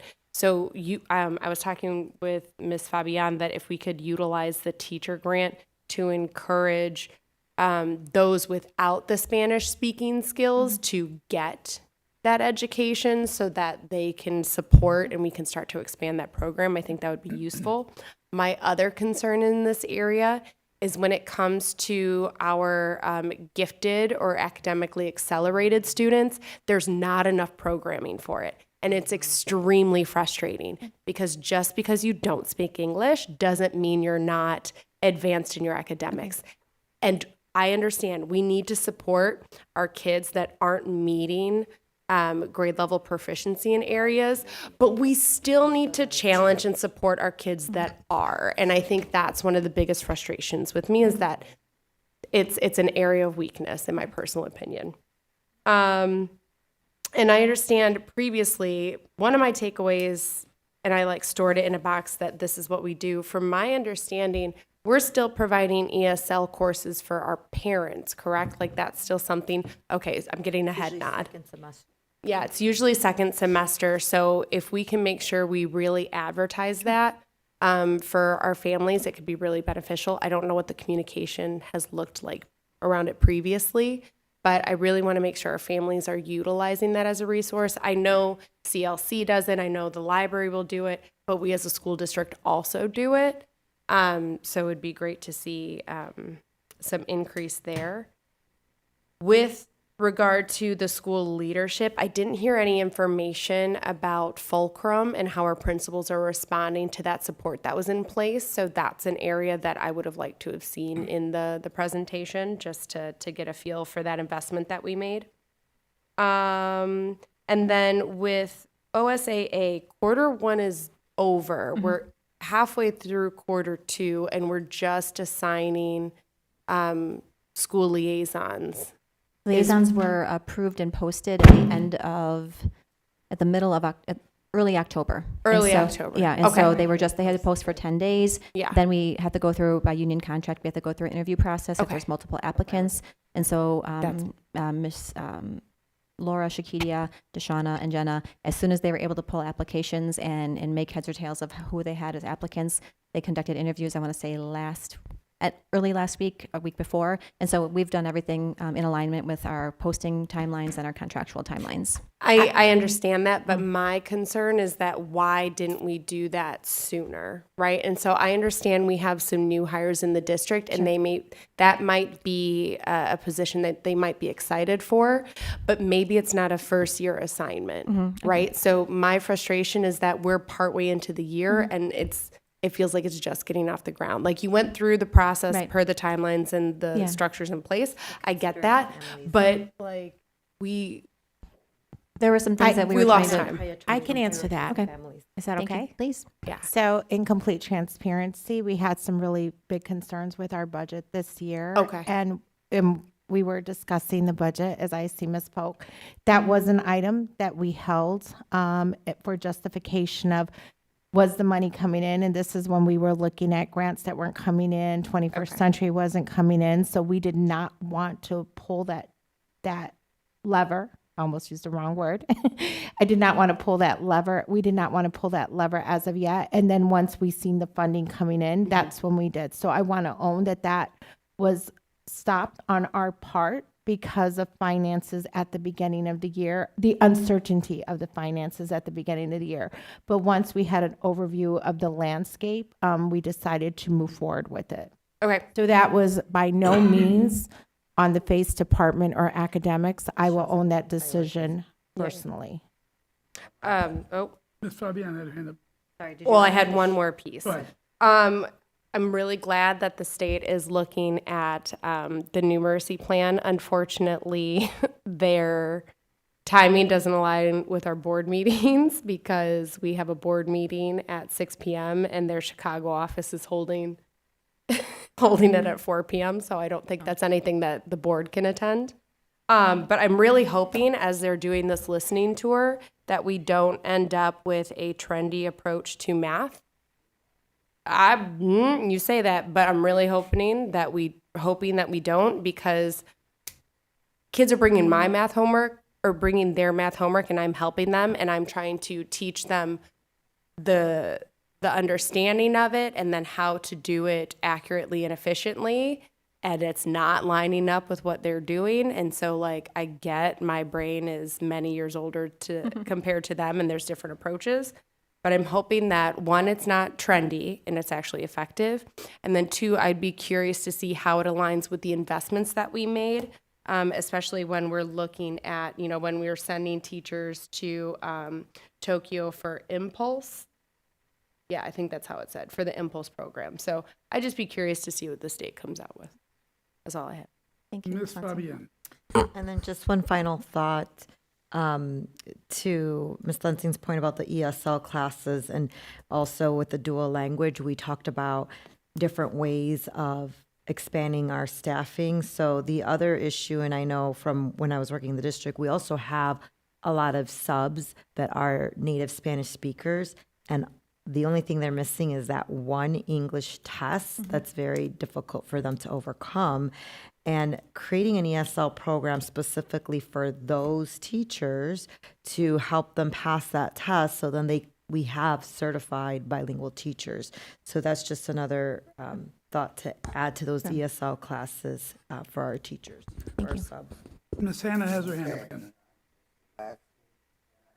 How do you get in the mic?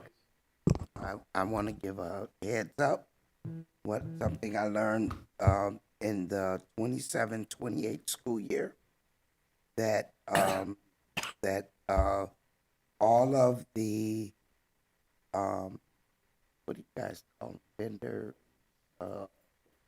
tutors, after school programs, the enrichment programs, summer camps, all of that, they're going to have to be aligned with the literacy plan, or they're not going to be able to be That'd be better for the students. That's great. Right. Yep. And also about the literacy plan, the numeracy plan, I say it's going to work. I We hope. have the people that were working with literacy plan, the coalition for literacy, we're working numeracy plan too. And on between November 5th and November 19th, there's going to be the numeracy plan webinar. If anybody wants to go and look on the ISB website, they're having the numeracy plan webinars, and people can go and look at them, watch. Okay, we still have to finish this presentation. We still have the Student student achievement agenda. achievement meeting, and we still have to go into closed session. So we have some options here. We can either start limiting the questions, or we can plan to have a separate meeting, a separate night for student achievement. Come back another night. I'll limit. You like that? I, She or, loves it. or can I put another option on Go ahead. there? Or just, you know, I know people like options, or we can bring the operations piece back at our next student achievement meeting. However, that's up to the will of the board. Our team is ready to present tonight. Whatever the board is comfortable doing, we are at your will. And you know what my concern is, Mr. President? Your only concern? Well, one of my biggest concerns is the fact that we have staff members, okay, that I know they've been here all day, right? And it is 9 o'clock at night. And these people need to be at home. Miss Hannah, they're looking at us like they would really like to present. I So was they gonna say, said if they they're have here 10 now. slides. They've been sitting Yeah. here. Miss Dotson is all I prefer excited that. over there. No, I'm just, Yeah, so, yeah, but I'm talking about just as the overall Yeah. for our Sorry. meetings, We- period. we appreciate Yeah. your Yeah, consideration. But out of that's Would the, respect my for their mo- would time, the, they're would the here. board mind sitting through 10 more slides for operations? I think that makes the I most think that sense makes because sense. I feel We like the can do it. academics agenda is pretty straightforward. Yeah. Unless there's, the board And they're always- here now, and I want to respect their time because they stayed late to present. I don't want to have them come back. If All there are, right, operations is up. thank you, board. All right, thank you. All right. So we would like to present some highlights for the operations division. We will take questions at the end, or we can hold them for a future meeting. Mr. Figueroa. Good evening, board members, Ms. Plasencia, members of the community. In the area of human resources under human capital here, our biggest achievement is not a secret. During the last 3 to 5 years, we have been recruiting internationally, and Waukegan has set the tone in that area in the state of Illinois. At the present time, we have over 200 international teachers here, and they fill vacancies in the most critical academic areas that you have: science, math, special education, bilingual. We even expanded to student support in the areas of social workers and psychologists. Just last March, we recruited 7 social workers to come to Waukegan. The impact is enormous in the education of our children, to the point when you listen to the presentation of the bilingual department and the special ed department tonight. The backbone that is supporting that, the foundation, is that recruitment. So in that sense, Waukegan is a leader in the area. The bilingual ISB, their main initiative to bring Spanish-speaking individuals, teachers, into the state of Illinois is through Spain. Well, Waukegan is the leader in Illinois in the recruitment of a Spanish teacher through the ISB program, including that during the last 3 consecutive years, the Ministry of Spain of Education have identified one school district nationwide to present to all the Spaniards, teachers who are coming to the United States and Canada. That's Waukegan. So in that sense, I think the Board of Education, with your support and the leadership of the superintendent, we have been able to accomplish that, and that's a legacy for our students. On the next slide, it basically is talking about how we have moved some of the procedures that we follow in human resources to make it more electronic, digital based. That's the frontline ASOP. We have all employees reporting their absences there. In addition to that, as you know, right now we're going through open enrollment. It's done electronically, so they don't have to come to central office 214 now and fill any of those paperworks. And in addition to that, the department is also supporting an initiative from Mr. Moulton and the operations department in the area of time and attendance, which means that all documentation, paper-based, where employees are recording their times when they come in and they go out. All of that is moving into an electronic phase. Obviously, our department is supporting that very strongly. Thank you.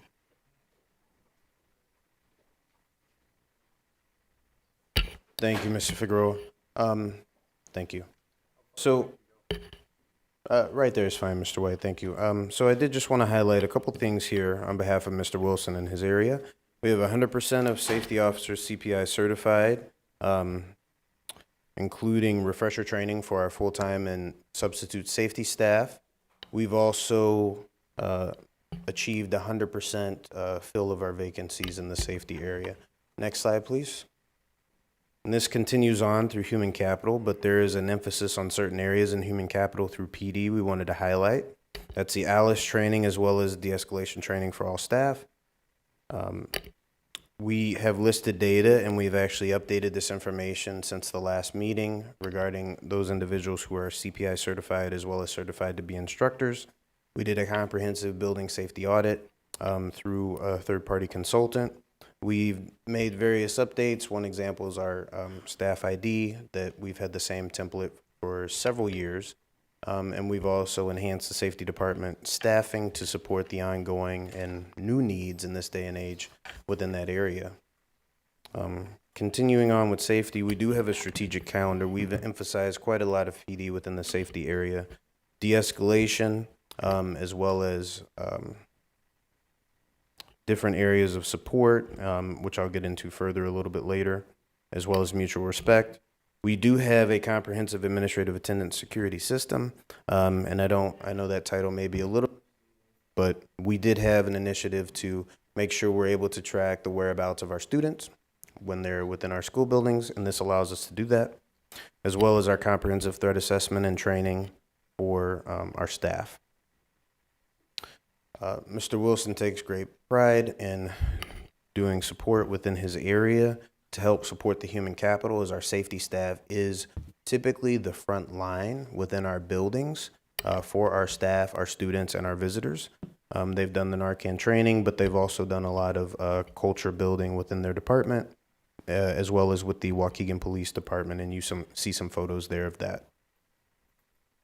And lastly, there was a very important initiative the safety department took on to ensure that our compliance training through our drills for all the sites was done within the first quarter of the school year. Now, these are required to be done by the end of the school year, but bus evacuation, lockdown drills, you know, if we're doing that the last month of the school year, it really is not as impactful as doing it in the very beginning. So we've been very diligent and aggressive. We have accomplished 100% in all 4 of the drills you see listed as of this point in time for the current school year. All right, next slide, please. Ms. Polk.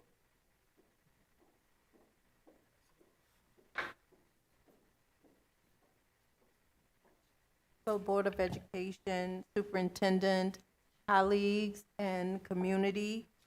These are just a few of the accomplishments that the Business and Financial Services Department has achieved over the recent years. Number one, we've spoken about this before, that Waukegan Public School passed an audit with ISB as well as an audit through the Inspector General, and that is posted on the Department of Education's website, which is a feather in the hat for Waukegan Public Schools. We are currently going through an audit of the additional years for ESSER and also some of our grants, and we are optimistic that we're going to end that audit as well with no exceptions. So we're proud of that.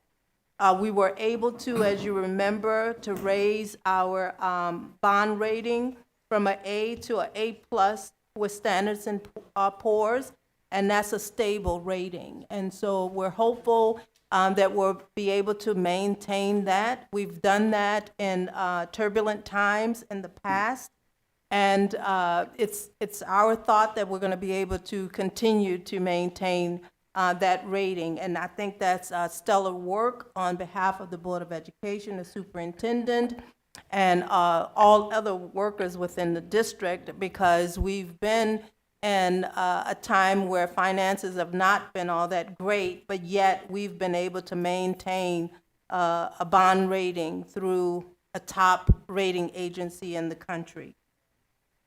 Thirdly, we've gone over this through the budget process, the awards that we've been able to maintain over the last few years, I would say almost 20 years. You'll see the MBA and the ACFR through ASBO International, as well as the GFOA Award and the Distinguished Budget Award. As we mentioned when the budget was adopted, we're optimistic that we're going to continue to submit the GFOA Budget Award, but we're going to also work to submit the Distinguished Budget Award. The only reason why we didn't before is because that went away, and now it appears that it's back. So we're going to submit that. For the last few years, at least 6 years, we've been able to maintain the highest financial profile score through ISB. And I think, again, we have to commend the Board of Education, the superintendent, and the community for that. When a lot of other districts are struggling, we've been able to maintain that rating. The next slide, I'm sorry these are not numbered, but as you know, we were able to spend approximately $84 million, of which we did not go out for a bond deal. We were spending from our local coffer, and so Mr. Briner is going to go over a list of those projects that we were able to accomplish during that time. We were able to implement the strategic budget development process, or the site-based budgeting process, which has helped us tremendously. Rather than to talk about the school improvement plans, we've been able to allot monies that's specifically for the things that the principals have identified. The $30 million bond. Thank you, Board of Education, for that. We were able to get that money, and right now we have about $19 million. Mr. Moulton at the Capital Development meeting today went over some proposed projects, but we have about 19.6, I believe, remaining of that $30 million. And so we're optimistic that we're going to be able to do some major capital improvements in the district with the remaining funds. And finally, the creation and implementation of the automated contract and procurement process. We want to have a central repository for all of our contracts, and so the legal team, as well as the business office and others, have worked extremely hard to stockpile that information. It's a work in process, but we're really, really excited about it. So we'll be able to answer all of the questions and also be able to provide a list of all the active contracts that exist within the district.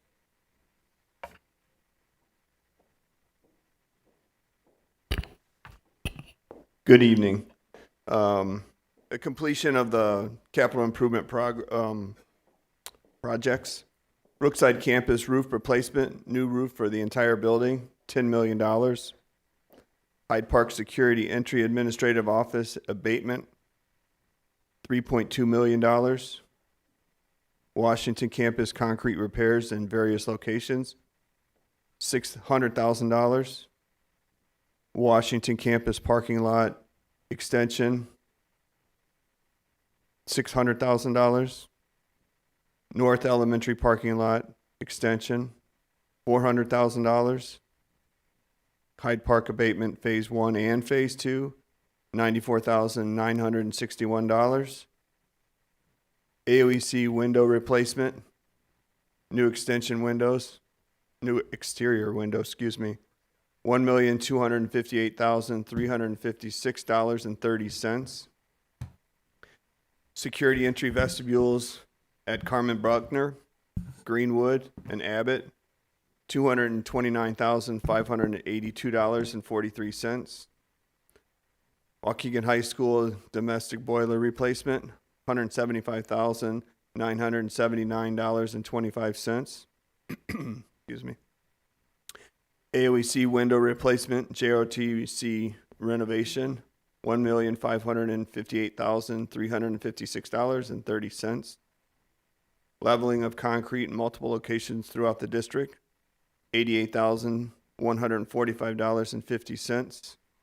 And last but not least, Lightfoot playground and gymnasium floor at $263,549.80. Thank you.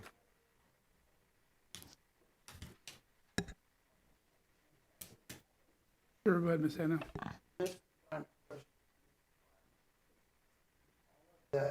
All of the project. What time? We may need to come back with that, if that's okay, Ms. Hannah. I think off the top of his head, that may be difficult with all those projects. So, oh, you mean like overall, like did we start them last year, or are you talking about individually? Yeah, no, I'm not talking. Okay, I'm not I just understanding. want to know when all of the projects, Got it. timeline, which all of these were done. And please ask, I'm still baffled by the $6 million growth. Yeah. Okay. Still really. But also at some point, and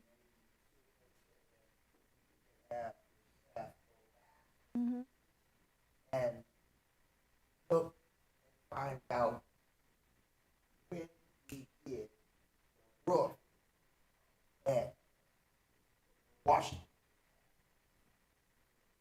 And hopefully $8 roof. They're not going to have to do it. That's the hope. So Yes. the question is this within the last year? Is this for the 24-25 school year? What is the timeline on this projects? I can create a timeline for you and bring it back to you. All right, thank you. Yep. Thank you, Mr. Briner. And then we will look into the Washington campus roof that you stated. Yeah, because all of the they're either in this budget, last year's budget, or they were in the budget before, or they were in the budget. So I'm just trying to kind of think straight in my head about where and how we're spending the money. And, you know, if we're like We completely understand. We will get you that timeline. I also think that that's very important information for you to have as you're going to be sitting on the Capital Improvement Committee. So we will circle back with that. Mr. Riddle. Yeah, could I ask Mr. Briner, what's the difference between the two AOC window replacements? One of them, has got new exterior windows, that's for 1.2 million. And then the other one, when you drop down about 4, is another 1.5. It says, again, AOC window replacements, but included the JROTC renovation as well. So what windows did we replace the second time after we replaced the exterior windows in AOEC on the first time?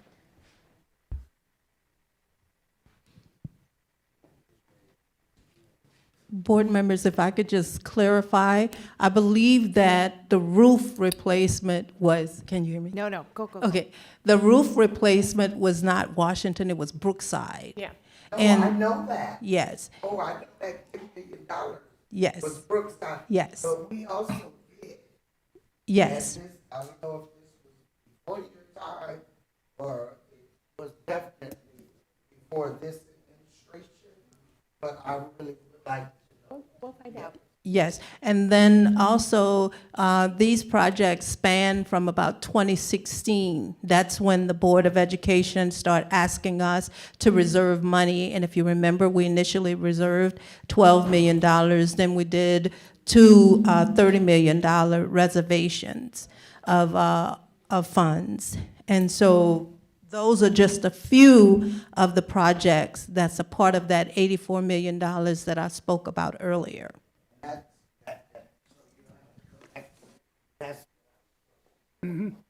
Thank you, Ms. Pope. To clarify for Mr. Riddle's question, one of the initial things that we worked on at AOEC, and I'm only answering because I was a supervisor for Ms. Flora Carter, so I know what was in her budget. Right. Initially, one of the first rounds of window replacements was really tied into the fire escapes and the new fire escapes that we needed to add to AOEC. And so Right. on the exterior of one of the parking lot sides and then one of the Jackson Street side, those windows were part of that replacement as part of the fire escapes. Okay. And then we did a second round, I think Ms. Carter's second year when she was principal over there, and actually replaced many of the actual classroom windows that were not associated with near the fire escape area. So pretty much all of the windows now have been done, plus the fire escapes Yes, correct. and Yeah. renovation for RO. Yes. Yep. Okay, so Thank a you. lot of work on that building. Yes, And it's got a good roof, too, so I don't think we need that for a while, so it's a good building now. Yeah, getting I know there. at one time we were thinking it, we weren't gonna use it. so Right. Yeah. We've really done some work. For sure. Good. Thank you. Thank you. Ms. Good evening. Dotson. Oh, thank you. Good evening, Board of Education Superintendent, community, and colleagues. Bridget Dotson. Can for we Wraparound change the Center. slides before Ms. Dotson starts to present, please? Oh. Oh, it is? It's up Okay, there. I'm sorry. We're good. So this evening, I just want to highlight some areas of focus for the Wraparound Center, as well as share some accomplishments from both last school year and this current school year. So areas of focus that we're working on are implementation targets. So that is basically to increase the referrals, expand therapeutic services, and access to resources for our students, families, and residents of Waukegan. Since June of 2024, when we began, we are now serving over 150 participants with direct services as well as referrals. Our second area of focus is the procurement and implementation of our own, Wraparound's own customer relations management system, software system. So we just recently had our kickoff, which begins the coordination of the training schedule. So we're going to do a training, how did you say it? Trainers for training, but you know what I'm saying? trainer. For the Training the district trainers. Yes, Yeah, training the that. trainers. And then we're going to expand that to our direct service providers. We will utilize this one system for everything as it pertains to the operations and the services and the progress monitoring and data analysis for wraparound participants. Additional service providers. We currently have our three service providers that are directly in-house. That is still a safe place, CYN, as well as Grow Community. Two of our service providers are both English and Spanish speaking. That goes a long way. Yeah. So I'm happy to share that. We're looking at increasing even FTE to meet the demand, of our participants, so we are growing. Also, May 29th of 2024, ICJA, Illinois Criminal Justice Information Authority, they conducted a site visit. For me, that's code for audit. It was quite a comprehensive and rigorous experience. It was 4+ hours. Attached, there's the link there to the letter, which was the follow-up to the site visit. Very excited. It was very humbling, considering you all know that we started this pretty much out of the mud.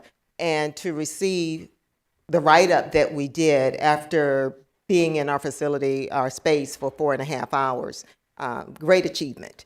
So I advise you to read that if you haven't yet. Also, in terms of accomplishments, towards the end of our first school year, May of 2025, we hosted a Glow Up event. That was for every student that participates in the wraparound from elementary through high school and going to the next grade level. It didn't matter that you were transitioning from elementary to middle school. It's just if you were going from 4th to 5th or 6th to 7th. We hosted our participants, their families, to an evening of fun, food, and activities. It was highly successful because we almost had to usher people out, and the kids were running around with their shoes off and their socks. I mean, they were at home. And so we had over 50 attendees. We were nervous because we're still kind of new, but it was a beautiful event. Included there in the slides, you can see some of the responses from the students as well as that of the parents, but it was just a really wonderful thing. Each suite was decorated and hosted by a service provider and the district wraparound staff, and there were different games and activities there. So the parents were involved, and they just really appreciated being able to just kick back, have fun with their kids on a weeknight. Our second event we recently did, September 2025, it was an agency meet and greet. So we wanted to kind of circle back and let everyone know that who we are and what we do is an opportunity for service agencies, social service agencies, nonprofits to come into the space of wraparound, as well as meet our direct service providers that are in-house. That event also was highly successful. They shared resources, service supports. They weren't aware. A lot of the same communities, and that's what it is. We're trying to eliminate the barriers and the silos. And so there was a lot of intermingling, networking. We fed them too, and they were very appreciative. We had 30 plus in attendance, and again, there are the responses from different members of the community. And I believe that is it. Right. I hope that was fast. Thank you. All right, thank you. Yeah. For sake of time, we'll have the board and community go over and just read over the next steps for both academics and operations. And then our last piece of information is from Dr. Jonathan. So thank you, Dr. J. Good evening. Very last slide before questions. There we go. You've all seen the strategic plan, and now you've heard a little bit more about it. This slide just details our revamped district dashboard that will highlight key performance indicators where we can track how we're doing on our strategic plan. The intent is to be transparent for the public. That's what this dashboard is for. We will have our own internal dashboards where we're looking at things, but this is for the public. Our intention right now, what you're seeing is a mock-up of the homepage for it. It's not complete yet, but it's we're still working on it. Our intention is to get a little bit of feedback from the public, because it is for the public, before we do a rollout of it.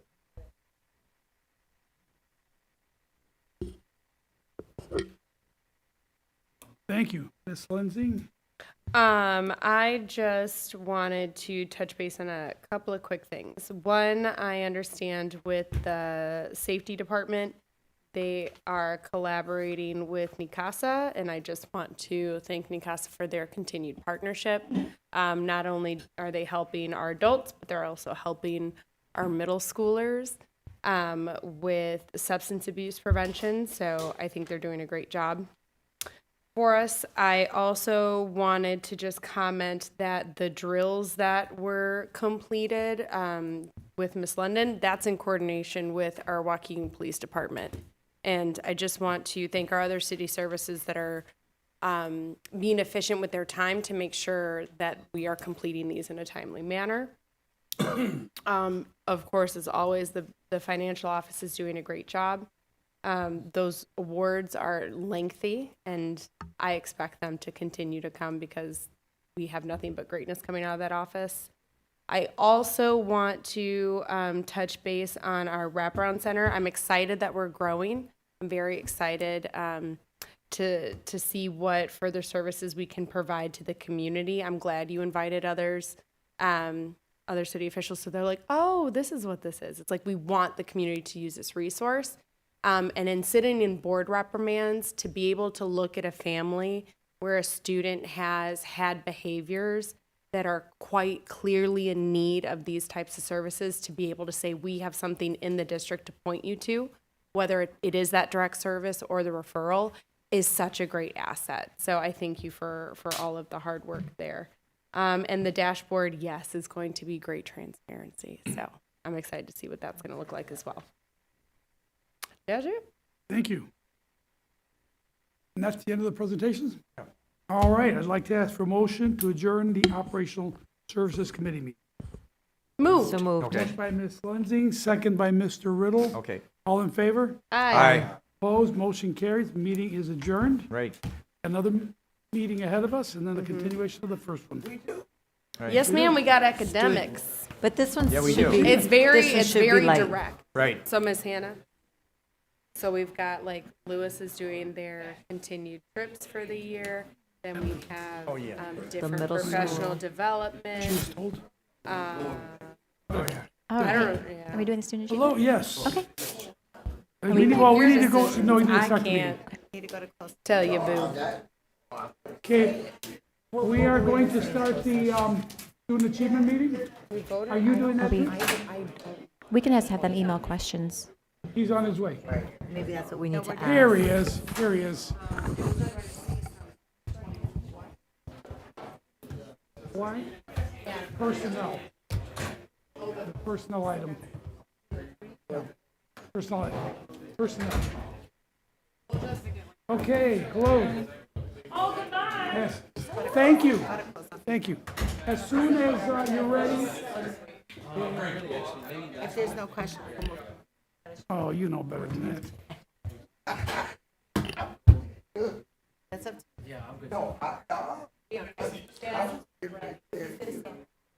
I'll go fast.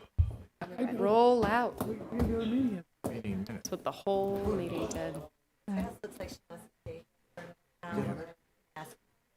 Yeah, we're She's talking like, about you guys the, are torturing me right now. I could have been home. It'll be quick. Okay. You didn't call back. Okay, good. He's ready? Are you ready to Go. start? Okay. All right, it is 9:29, and I would like to call to order the Monday, November 10th, 2025 meeting of the Student Achievement Committee. Can we have a roll call, please? Mr. McBride. Mr. Riddle. Present. Ms. Hannah. Yes. Ms. Fabian. Present. Ms. Lenzing. Present. Ms. Ramirez. President Rodriguez. Present. Okay, next item on the agenda is approval of the minutes of the October 14th meeting of the Student Achievement Committee.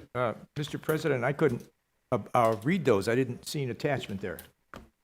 You know what? I thought I was the only one, but I guess, It's not under administrative content? Was it there? Yeah, it's under administrative content. Oh, If you log okay. in. Yeah, I Okay. didn't, but I saw them, so I, yeah. I mean, there's just general type. Okay. I didn't okay. look. Give you a minute to, So like, no questions, no questions, no questions, probably. Yeah.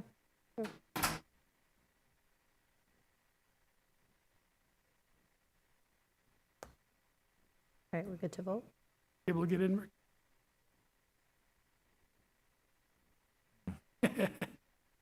We're trapped. Jokes. No, I don't see them, but I like I'm them. gonna just pass. I haven't had a chance to. Oh my goodness, even Nick is laughing. Okay, do we have a Oh, motion to maybe approve? Maybe I could. We I don't- motion that we approve the minutes from the October 14th. Motion by Ms. Lindsay. Second. by Ms. Fabian. Any comments, corrections, changes to the minutes? Roll call vote, please. Mr. Riddle. I'm gonna pass. I didn't have a chance to read those. Ms. Hannah. Ms. Lenzing. Yes. Ms. Fabian. Yes. President Rodriguez. Yes, motion carries, minutes are approved. Okay, item 4, discussion items, there are none. Information items, Ms. Maluski. Sure. Hi, good evening again. We do have a handful of agenda items that are for information purposes. However, we do plan on bringing them up next week at our board meeting on the 18th. And so we wanted to give you an opportunity to potentially ask any questions or provide us a chance to circle back on anything prior to subsequent board action next week. Our first one is Lewis Middle School, Italy and Germany is one trip together, and Belize is a separate trip. So clarifying questions, Ms. Fabian, I saw first. Just real quick, again, the same concerns as I had with the last trips, especially they're going out of town or out of country. So having adequate training for all of those that are going to be chaperoning on not just the know your rights, but procedurally, customs, what is allowable, what is not, what should they expect, and if there's anything out of the ordinary, what they should do. And who's the point of contact here to navigate all of that, and making families, again, just hyper aware of the current climate of this federal administration, right? And the government shutdown, same thing with like the airports and all of that. So just having, yeah. So, well, Chicago airport's impacted though. But international flights are not. Yeah. So The Belize trip is not until 2027, and the Italy-Germany trip is in July of 2026. We have worked with the area superintendents to come up with a more comprehensive field trip or manual guidebook, if you want to call it that, so that way school leaders, as they're thinking through not only local field trips, but in larger scale, farther away field trips, that there's more guidance and more protocols in place. And so the area superintendents have recently been working through that to make sure there's all those pieces, points of contact, emergency procedures, those just types of things. having more communication about concerns for the parents, just so parents are aware fully All the of things. what they're getting into. Thank you. These are Yes. middle school trips, yeah. Ms. Lensing, I saw next. I love international trips for our students. I did it when I was in high school through CSP. I went to Italy, France, and England, and it was one of the best experiences in my life. I tell every high school graduate, soon to be, get out of the country, see what it's like, come back to Waukegan, but go, because this town is not the world, and the more opportunities we can do so in a safe manner, I'm really excited that Lewis is bringing this to the families of the school. So I'm excited. Thank you. Ms. Hannah. I just say, all are doing for them, they can learn about city passport and that kind of. I believe. Who's not doing No, No, it's the families. We help provide the structure of the tour. We help make sure that it's a good tour company. We make sure that it meets all the indicators of a quality tour company.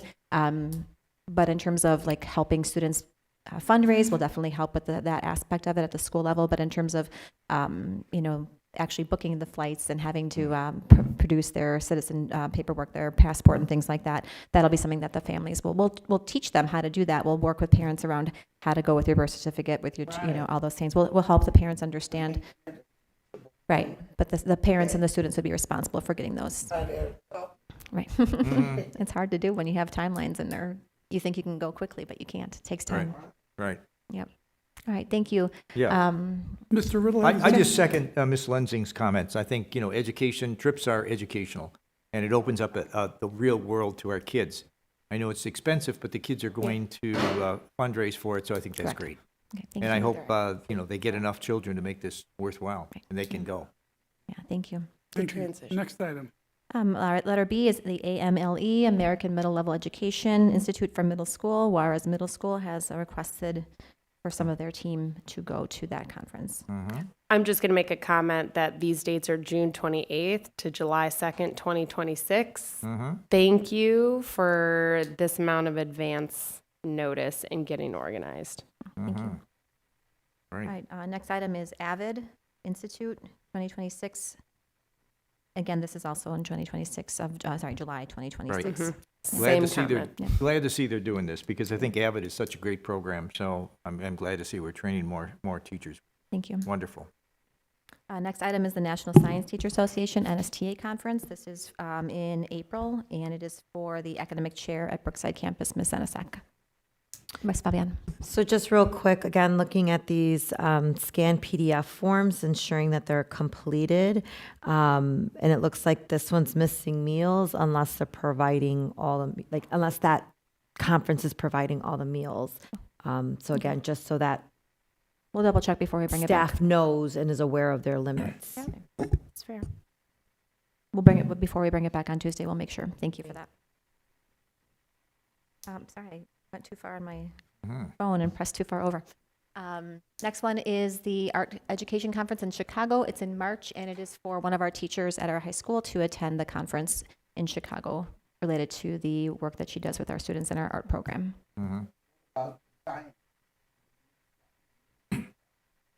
No, she's. She No, we did it. didn't.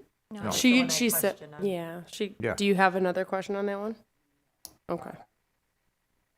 It's a lot. Next. All right, letter F.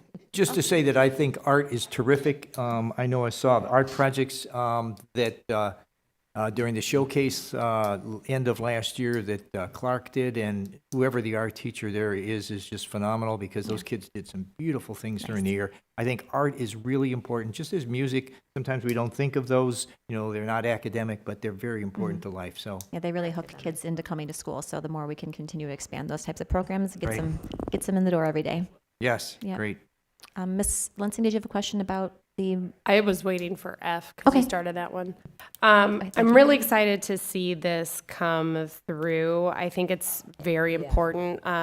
At the Mano a Mano Gala, I was speaking with someone from Waukegan to college that is also a high school graduate from Waukegan. And they were not prepared for writing based through their curriculum, but me being in CSP, we were very well prepared. So it's a dichotomy of experiences within the district to see that this is going to be a class that continues to focus on that and develop the writing skill. It's the hardest skill to develop when you're looking at literacy, right? First, you learn to decode, then you read to learn, and then you have to get your spelling in, and then you get into the broader writing. Exactly. So exactly. And that this is student-led on what they're interested in, follows more of that Montessori approach. So I'm very excited to see that we're going to be bringing this in. And when we do have this in place, I hope that the board can see what our students are doing in such a great class like this. Oh, yeah. I think from... Just for the AP class, unless we're going to get, unless we're going to expand AP all over. I think for me, my interpretation of things, and superintendent, please correct me if I'm wrong, is that we essentially need to provide higher learning opportunities for students that are currently ready for it. And as we continue to grow in our proficiency with literacy, we can start to expand more of these classes. Absolutely. Okay. Yeah. As long as I'm not off base. Right. As many students that want to be able to take that course as we can program and have teachers who are certified and trained in that AP specific course.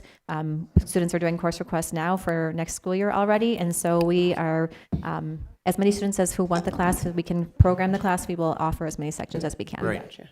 Thank you. Thank you. And let me go back with the writing. Okay. So, writing, right?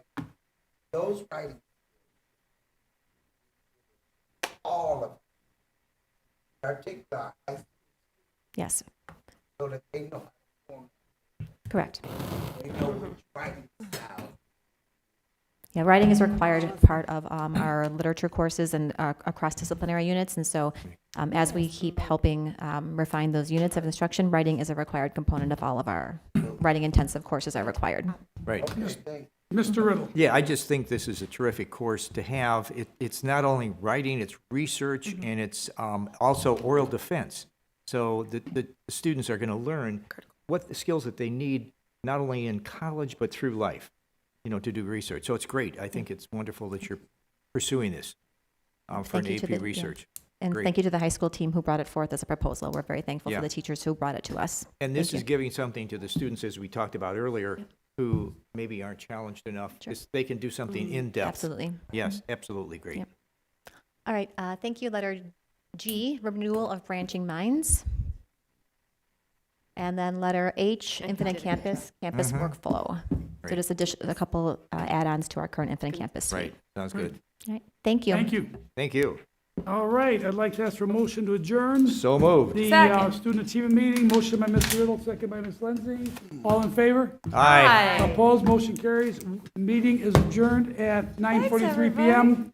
We are now going to go back into closed session. Goodbye.